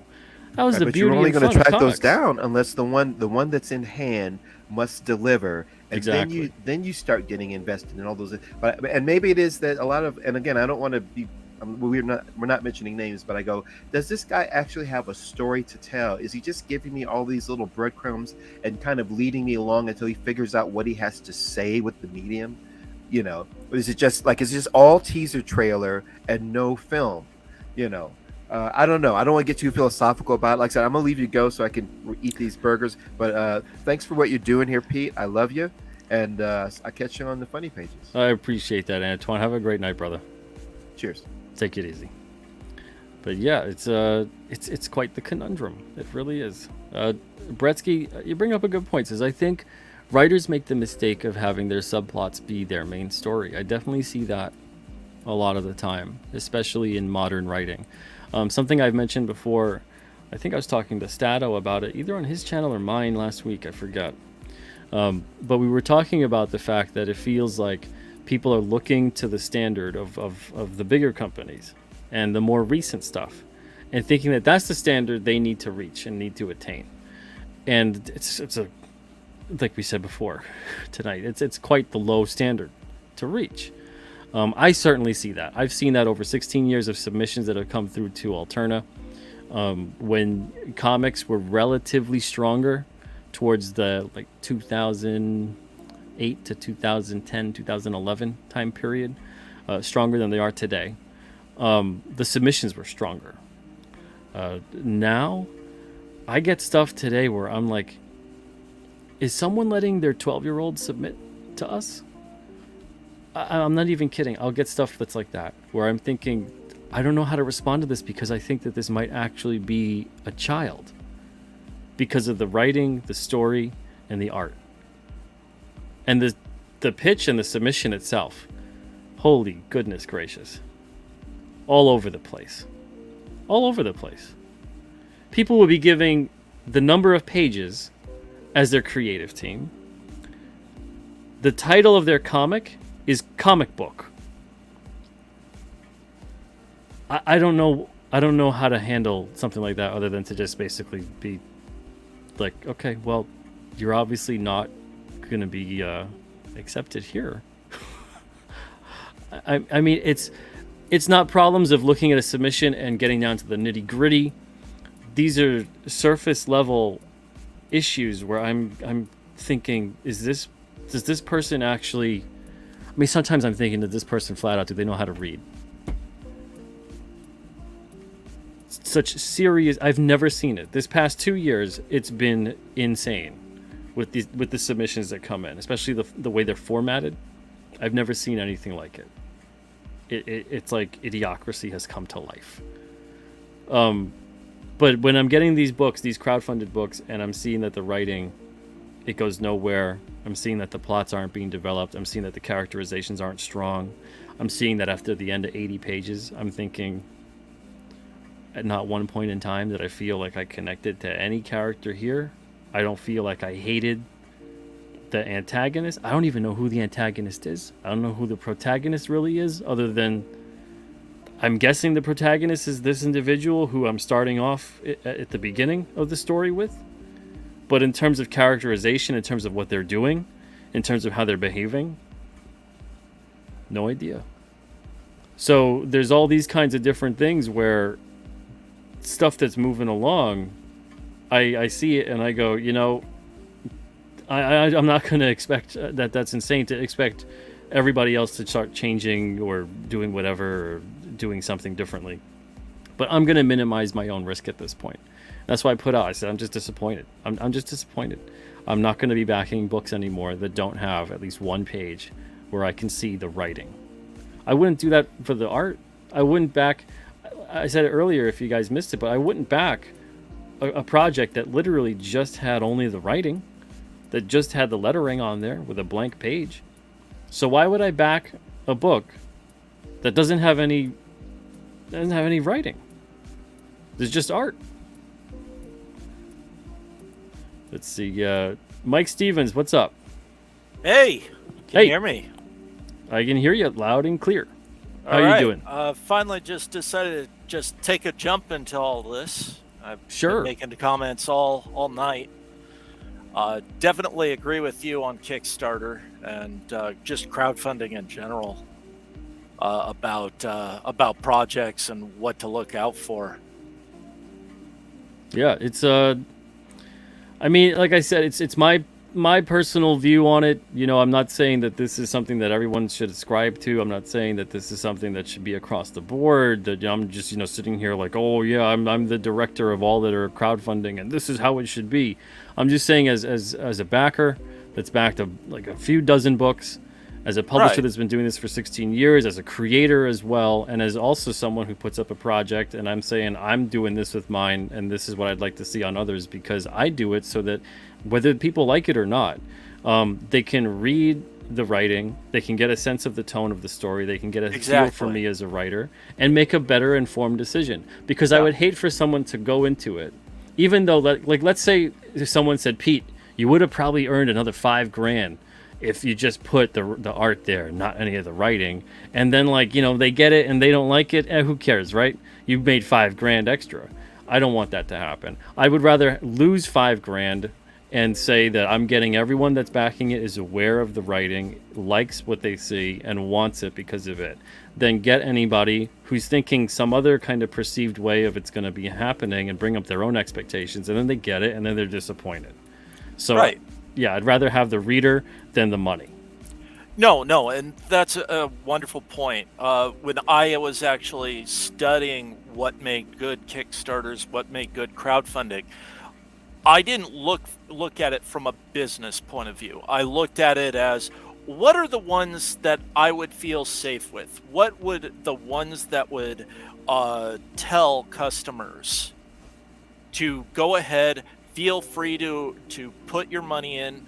I'll make sure that you will have a book or a game, and I will get it to you at the lowest possible way. The lowest possible point I can give it to you, I will do that. That way you can get into the game, you can get into the book. Easy. You don't want to invest like $30-$40 into a normal comic book? Fine. Do a PDF. I swear by them. Just straight out and just say, look, if you don't like I feel like PDFs are very important, especially with people who are not quite sure about it, because if they like it, they want to support you, and they'll support you more and more in the next crowdfunder. Yeah. I hear you with that. And I think there's a lot of misgivings out there about digital comics with PDFs on crowdfunders being turned into piracy fodder. I'd say right now, honestly, the only time I ever experienced piracy to this day as a publisher was when we had books on Comixology. Most of these sites will flat out tell you right there and then, if it's not on Comixology, we're not going to have it on the site. They're telling you right where they get their stuff from. So, yeah, I brought that up with Comixology multiple times when we were with them, and it was in one ear out the other. But so That's kind of funny. Yeah. Now I will not tell anybody how to run their business or to do anything like that. However, I've had a totally different side of things with when I was crowdfunding role-playing games, and that was we had a policy that we just said, we don't care if you just pirated this, but the one thing that we do care about, we want you to play it. We want you to read this book. We want you to play it with your friends. And in a comic book, I'd say, talk to your friends. If you like this book, talk about it. And then if you like it, well, here's where you can send us money. Here's a place where you can go put money towards us. The legal PDF will be about the price of a combo meal at Jack in a Box. It doesn't matter. And I've found that actually works. People don't mind the whole, hey, it's cool, you're trying out a book, you want to learn about it. That's cool. I get it. I mean, we've all been that guy at Barnes & Noble, at a bookstore, at the comic shop. We don't just buy the book sight unseen, we look through it. Or we listen to our friends who tell us, hey, this book was really cool. Yeah, That's word of mouth is huge. exactly. I mean, maybe it's a different kind of thing of what we all sort of grew up with in a way, as opposed to what happens now. But I mean, back in the day, and I hate saying that kind of thing because it makes it sound like it was forever ago, but it really wasn't. You'd get people, and people still do this to this day. You would share comics, you would make mixtapes, you would give someone a VHS. All these different things that it was just like nowadays it'd all be seen as, oh, these are all various forms of piracy. But nowadays it just feels as if every single thing is to prevent piracy from occurring. But it just, if that's the biggest concern, someone can just take your comic, scan it, and put it up there anyway. If they want to do that, they could do that. Yeah. And it's not to say that piracy isn't frustrating or that I'm advocating for piracy. But I think that the biggest reason of people saying like, oh, if I put up a digital comic, it'll just go right into the hands of the pirates. Give your backers a little more credit than that. But also, that's Right. honestly not really the case. When we got off of Comixology 2 years ago, I haven't pretty much seen any copies of our books on pirated sites. So between that and then there was a couple instances where I caught reviewers.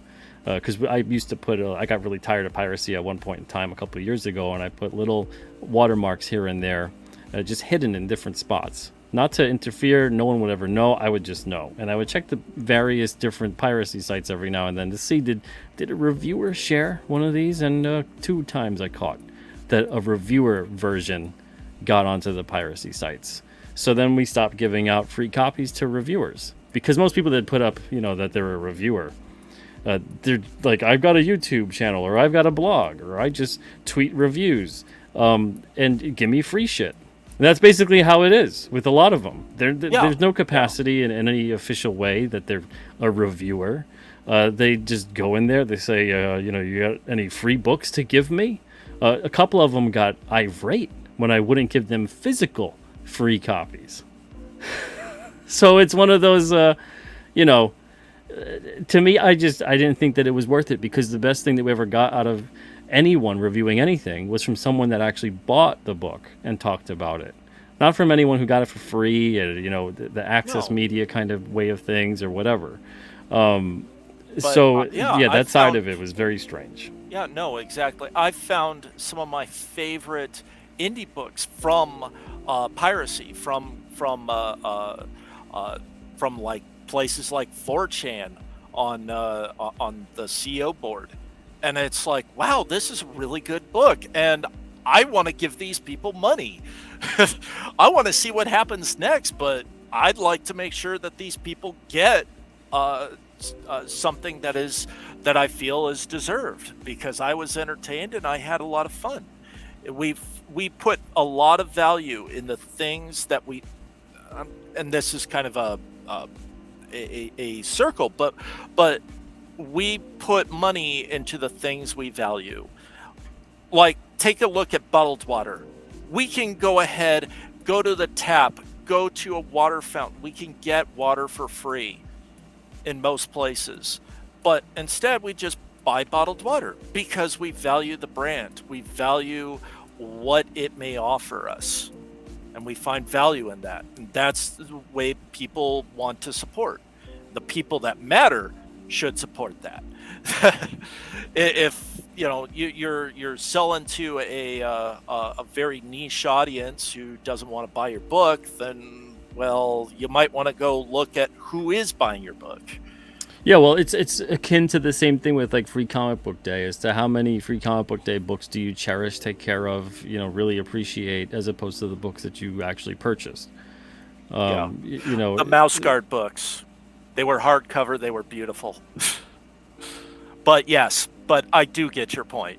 Yeah, it's so rare. It's not to say that you can get something for free and you would never cherish it. There's plenty of instances I could think of, but I could think of far more where that wasn't the case, where I cherished the thing that I actually purchased or saved up for, or it meant something to me in some way, shape, or form. But it's that kind of thing of, if you feel the need to constantly give away your product on that level, it just turns into this, oh, okay. Well, it just shows that, to some people, it shows that you just kind of really don't care enough about it, because that's kind of the thought process that's tied to it. But yeah, the whole thing to me with, and I didn't think it would have, I was surprised at how much traction it got when I posted it to Twitter. I didn't think that it would have struck a nerve with some people, because I got a bunch of DMs that were like, oh my Lord, thank goodness you're saying this, because this is something I've been thinking for a long time now. And I'm so sick of these books that I get them, they look great, but the writing is horrible. And I wish I had seen a page that at least showed me what the writing was going to look like before I had purchased it. But I don't know if this feedback will maybe influence campaign creators out there to do something like that. I don't know if it will. Either way, honest people will. I think there's nothing to lose with that. There's only something to gain. By basically showing, hey, we view that the writing is important too. I want to at least have these preview pages feature that. And then that's it. There was one campaign where I was on the fence for a while, and then I saw them talking about, they were putting together the lettering and the writing on a stream that they were doing. And I thought, goodness, I am so glad I didn't back that, because the lettering completely ruined it. And I reached out privately and I said, look, just so you know, that the lettering, I think you guys need to revise that a bit, because the art is gorgeous, but that lettering is killing it. Practically Comic Sans for a font. Yeah. And then, the lettering with like the big kind of like every letter, every balloon was the same size with this big crazy, they destroy and eat up the art kind of tails. And just so we've all seen lettering like that. And I was telling them, I'm like, really, like, compare your page here with the lettering and the writing. Compare that to some of your favorite comics, and really notice the difference, because you're not doing the art any favors. And they're like, oh yeah, thanks, I appreciate that. Reaching out means a lot. And then what do I see when they go to print with it? I see someone sharing it, and it's like, no, you guys you stuck with that Comic Sans and that horrible lettering. Yeah. No. I've worked in the video game industry, and what you describe is very similar to the fake photoshopped pictures of the game that might be on the back of the cover, or that would be at an E3 presentation. And these are commonly known as bull shots. That you're not really representing the game. You're not really representing the product properly. You're probably just taking a CGI movie, you're putting in a fake-looking user interface, you're making it look like a game, but it really isn't. No one's playing it. It's not real. And it's the same thing. It's just, oh, here's a page, and there's no art. There's just the art and no lettering. There is nothing to it. And I Yeah, agree on because that. as far as I'm concerned, if at this point, especially now, because I'm not giving writers a pass anymore to kind of hide behind the art and let the art do the talking, and then you get the book and then you see the writing. As far as I'm concerned, if the page doesn't have the writing at this point, if there's no lettering on there, it's a work in progress page, and I don't back campaigns that have work in progress pages only. It's a good policy. Yeah, it just that's how it is. I'm thinking like I wouldn't sign a book ever to Alterna in that context of not seeing completed pages.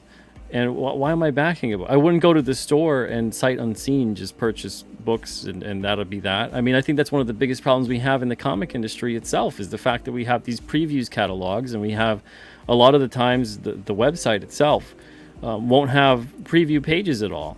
So you can't really even get a gist of what the interiors are going to look like. Sometimes they don't even show the cover. The cover is just a TBA kind of a thing. So it's like, that's not something that people like. That's not something that people enjoy. It doesn't get them to purchase comics. Right. But yet the comic industry does it time and time again. And it's not helping anything. So why would we want to continue such a horrible standard and such a horrible practice? It's not a consumer-friendly practice. It's not anything that's benefiting the customer. So why No. would we want to put that forward? Well, again, it's more or less for the bottom line.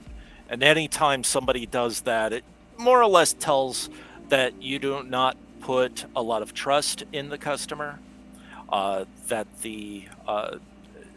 that it's more or less about power, when it comes down to it. It's just, I don't want to share it with you. I don't want to give it to you because then you may say no. So I'm going to make sure that I have everything in my power, and you're going to have to trust me. But it's a two-way street, really. You got to trust your customers. You gotta say, like, my true customers are gonna pay for it or gonna support me in some way or another. And I don't want to treat everybody like thieves. I've asked people, like, if you wrote a book, would you go down to a Barnes and Noble, and if you saw somebody just browsing through your book, would you just go to them and say buy or get out? I mean, come on, no one would do that. But we're all happy to just go ahead and quietly obfuscate our products and hide the fact that you're getting half of the story or just a small little chunk, and it's not even the full thing for the whole for what they're paying. And crowdfunders can cost a lot these days.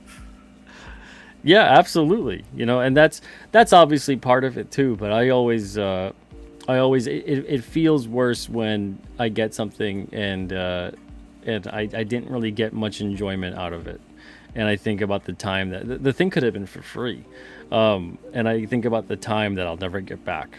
I can always make more money. I can never make more time.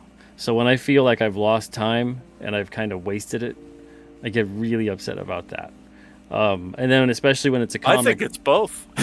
Well, and then especially when it's a comic that you're taking time out of from doing something else, and it's generally in a way to kind of stress relief or just immerse yourself in the story, and then it turns into, wow, what is going on here? Yeah. So that's a double kind of frustrated moment there too. It's a double whammy. Yeah.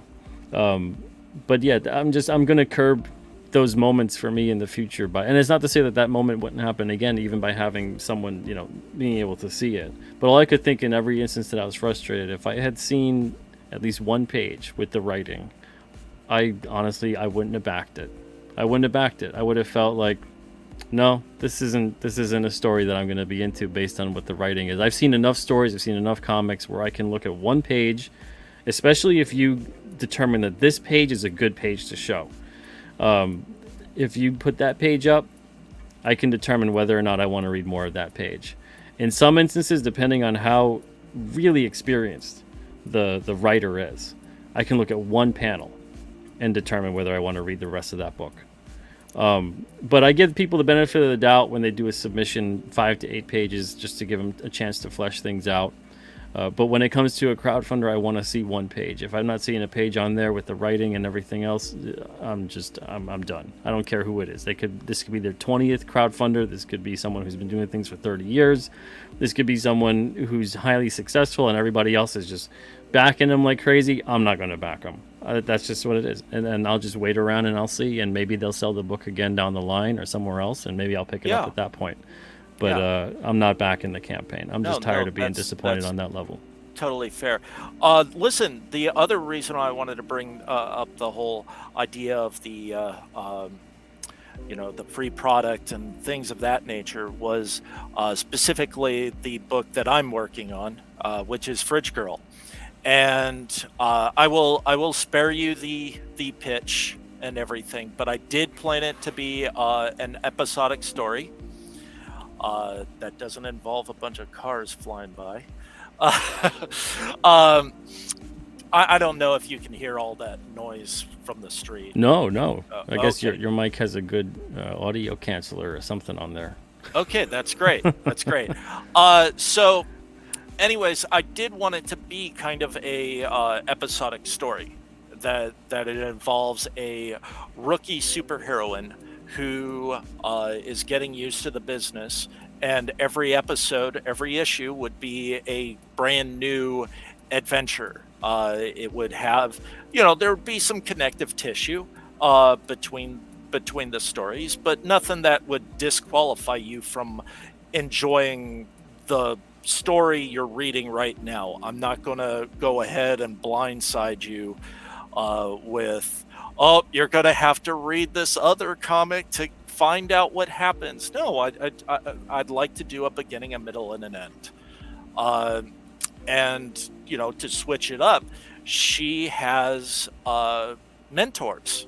They're not the best mentors. They're not like, the world's finest heroes, but they help out. And I wanted to give it kind of a bit of a variety feel, where each issue will have a different hero mentor to I don't want to call them sidekicks, because she's more of the sidekick.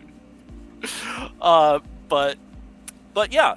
And one thing I was thinking about before releasing this as a full story, and my artist was doing the main pages, I wanted to show a opening story, a story that would not be the origin issue, that would just be a day in the life of, and it was just this standalone story. And I was thinking about actually giving it away for free, like as part of the campaign. Here you go, you get to read this story. Since you don't know me from Adam, you can see how my writing style is. I lay it all out for you. Oh, you mean making it like on the campaign, they can click on something and go read it for free right then and there? Right then and there, yes. If you don't mind, I'd like to share a couple pages with you. Sure. Sure. Hold on a moment. Yeah. Let me go ahead. Just share the screen here. All right. Just so everybody knows, we're going to make Mike the last guest of the night. I'm going to remove this this link right here so we can close the show with him. Okay. Let's see. Share screen.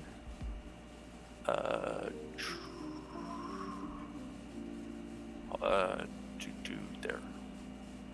Okay. All right.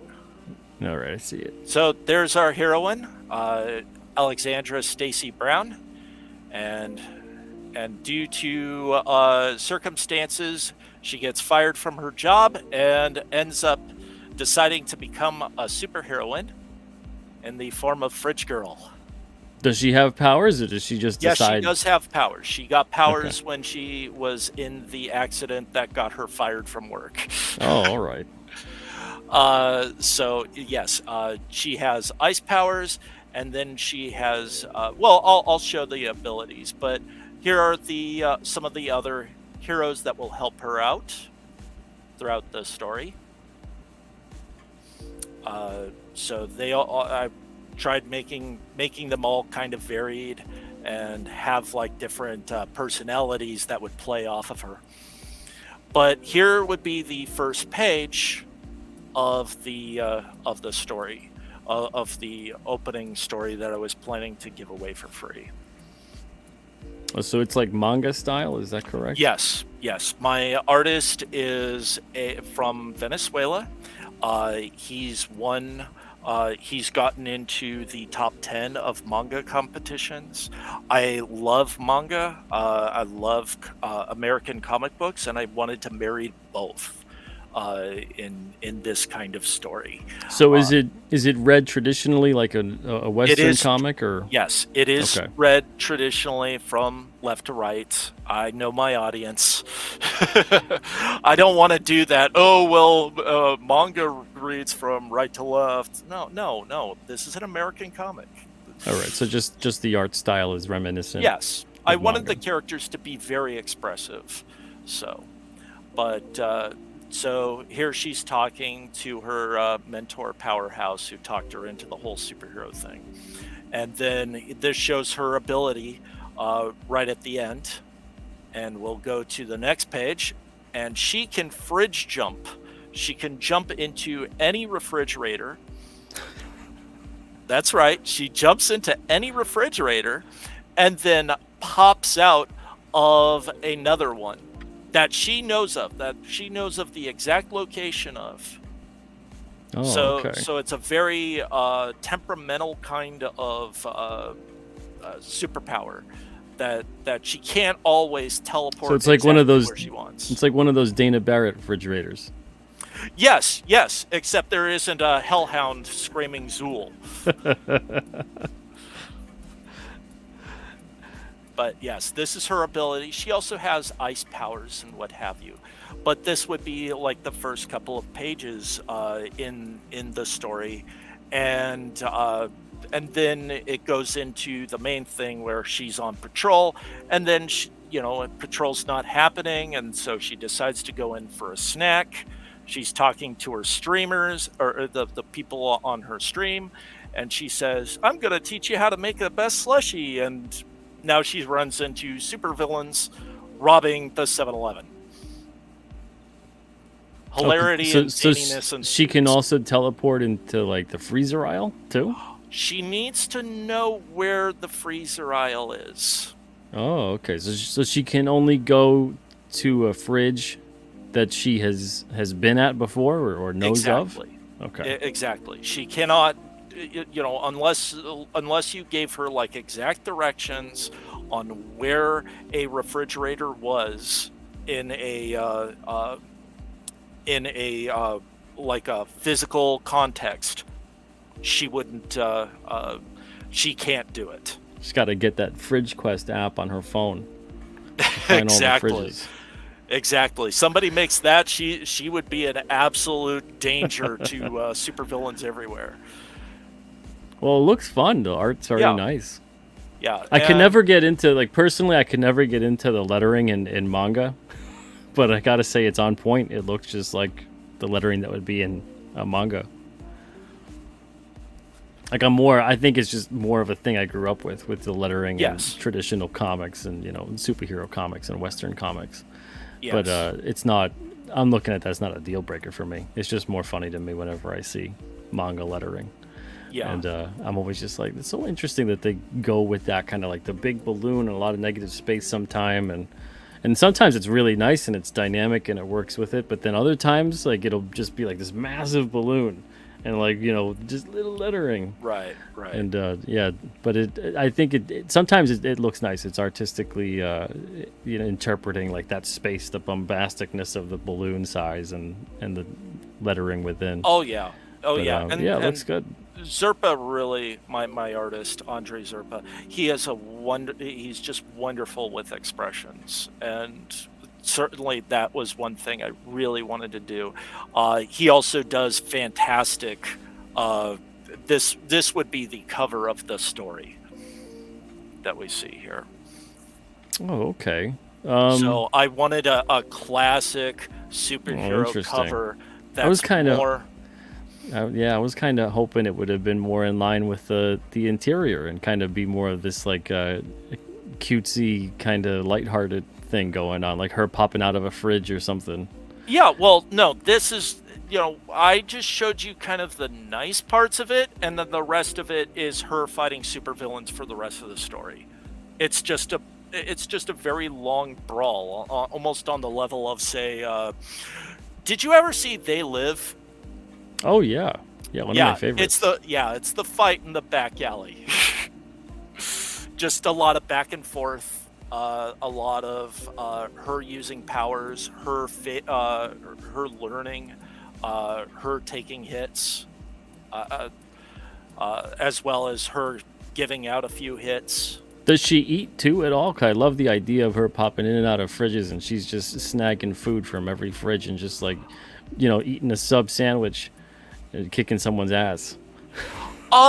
That could happen. That could definitely happen. But she is kind of a goody two shoes. She's having a bad day. She pops in someone else's fridge, takes their ice cream, and she's just eating it, and she goes like wherever else. Maybe. It would depend on the person's fridge. In fact, she actually realizes that to use her fridge jumping in a larger context around the city, she's essentially breaking and entering into people's homes. So she comes up with a kind of a way to get around it, or a way for them not to complain to her, by when she goes out of the refrigerator, she checks if they're low on certain food items, writes a list, and then throws out any of the super old food. And then says, I took out this and I replaced and you're running low on this. And yeah, you've had ground beef back in there for 5 years. Yes. I don't know what this thing is. It has hair on it and it's alive. It might be a tribble. Yeah, things like that. But yeah, it would be a lot. I do wanted to focus on a lot of action and a lot of general hijinks as opposed to just being slice of life or anything like that. There's too much slice of life stuff. I did want to show like what would it be like for a newbie hero, an outsider who isn't a superhero fan. What would she be into? How would she get into it? How would she work? How would she behave compared to all the other heroes who know the rules?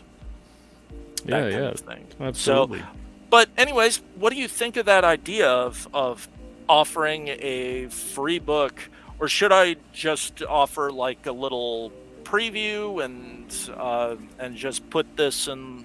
Well, I mean, if I was you, I would probably offer, because how large is the first issue going to be? The first issue, we're still working on that. We're looking at about 60 pages. 60 pages? I mean, I would honestly think that even if you put up like a 10-page preview, that would be great. I don't think you necessarily have to offer an entire free issue of something. How many pages would the freebie be? Well, this is actually 35. This is 35 pages. The freebie would be a 35-pager? But it would be only in PDF. And I would offer you would actually get a full print book, or it will be included into the book that I'm selling. So you're getting that on top of it. So, I mean, at that point for you, that's got to be something that you're comfortable with. I don't think that that's necessarily something you would have to do. I think 10 to 12 pages or something like that would be more than generous. But it's up to you if you want to do a full, like that's a big issue. That's more than some of these crowdfunders are for just the entire thing they're trying to crowdfund. Right. Hold on here. I'm gonna stop sharing. There we go. Because even if you had it where, like, let's say if you wanted to sell the PDF, the remainder of it, or whatever it is, so you give them like a 10 or 12 page preview, and then the rest of that 35 pager was, even if you wanted to do something like $2 or $3, I think that's reasonable. And then they would read the rest of it, and they would back the campaign and get that digital PDF. If you're not printing it, if you're printing it, it's different. price it with whatever you want to do. But that's a damn too generous kind of a giveaway. But that's just how I feel. But at the same time, it's more of like, hey, you know what? You don't know me from Adam. You don't know what I'm doing, and I'd like you. Yeah, I get where you're like coming we were from. discussing. I want you to trust me. I want you to trust me on my work, and know where I'm coming from, and I can trust you.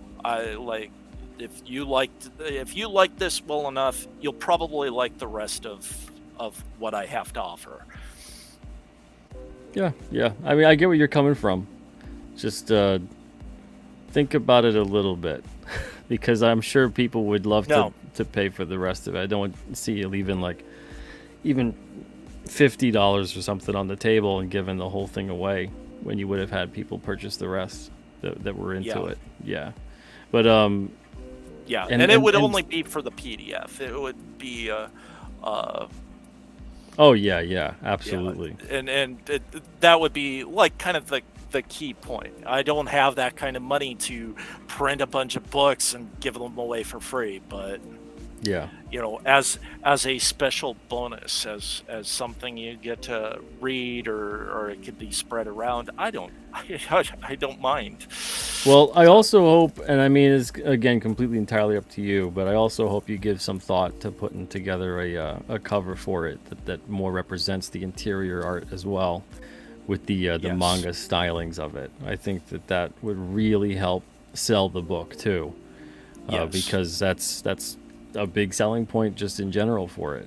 No, I'll definitely keep that in mind for our... Last time I checked, the entire comic industry is being held aloft by the manga industry. Something like 60% of the sales or whatever are manga. And all the Western publishers are like, but it's still comics. It's like, yeah, but it ain't yours. It ain't your comic. That's for damn sure. Yeah, as somebody just said, you don't see Ford celebrating Toyota selling a car.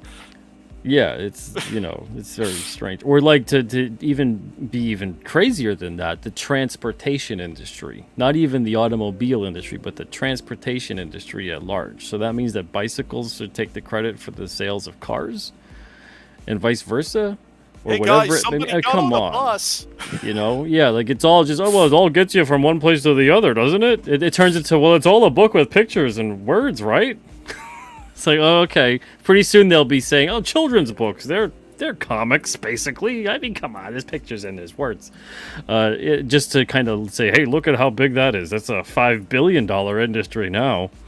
It's like, yeah, okay. Right. Whatever you guys got to say in comics. But yeah, no, I also want to say, like, the cover was also done by the interior artist. So yeah, I'd love to see that kind of stuff. Yeah. I love the fact that he can pull off stuff like that. And just have like these wonderful colors, and then just get back down to the wonderful black and whites that he can do. So, but it's more about just making sure that right now my story gets told. He's a wonderful co-writer. I believe every good artist should be the co-writer of the story, that they work off of each other, they play off of each other. It's just like a good cooperational storytelling game. And he's actually added in things that I did not even expect, like the opening part. I wanted to open it up with her just immediately getting into the 7-Eleven and her fighting the supervillains. And that's it. And it would just be a fight all the way through. And he said, no. Why don't we do like a opening so we could actually see her fridge jumping powers, that we can do that. And it's like, okay. And I quickly wrote that up. And I was able to work in a little cameo with her friend, Powerhouse, on the phone. Yeah, that's important. You need all that visual storytelling. All of that helps to communicate what's occurring and gives that nice piece of information to the reader. But thank you, man, for stopping by. Yes, the book looks thank you. Really interesting. I'll have more to share later. All right, sounds good. Yeah, well, more questions to ask and all of that stuff. But thank you very much, and I enjoyed our conversation about piracy. Yeah, well, That was great. 100%. I enjoyed the topic of the refrigerators, but Oh, we can talk more later. But this is your show, so I'll leave it back to you. Thanks for all your All work, right. Pete. Take it easy, Mike. I appreciate it. Thank you so much. Have a great night. You too. Bye-bye. All right, so that's it for us. We're winding down, and we went a little bit over 2 hours tonight. Thank you guys for joining me.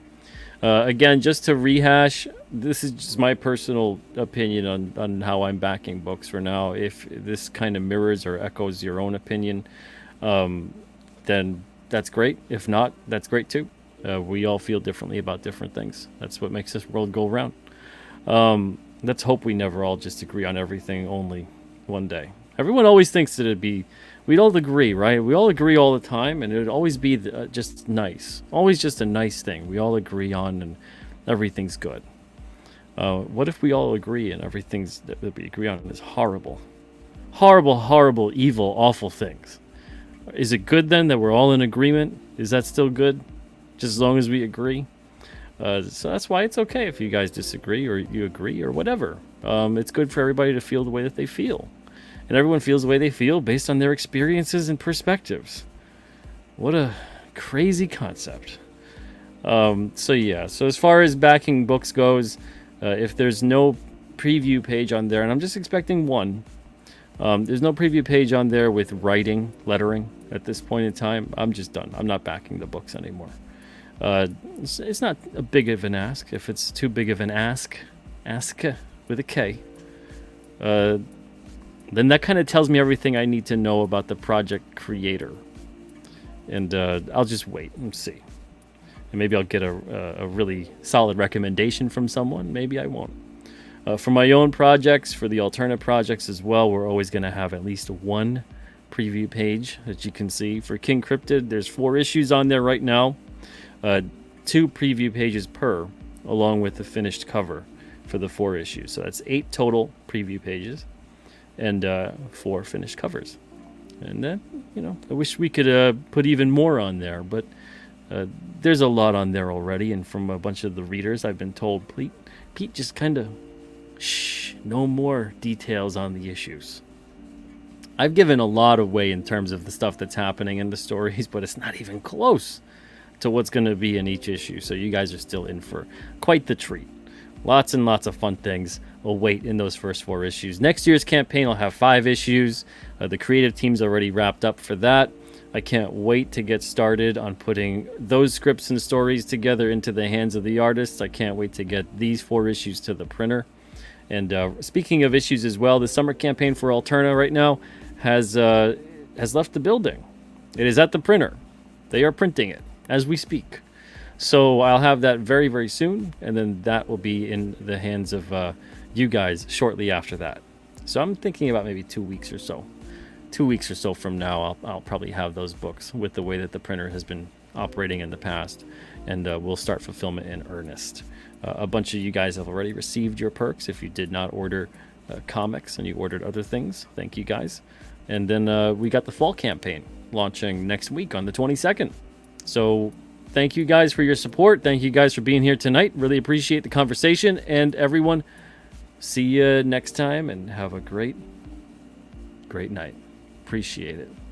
Take care, everybody.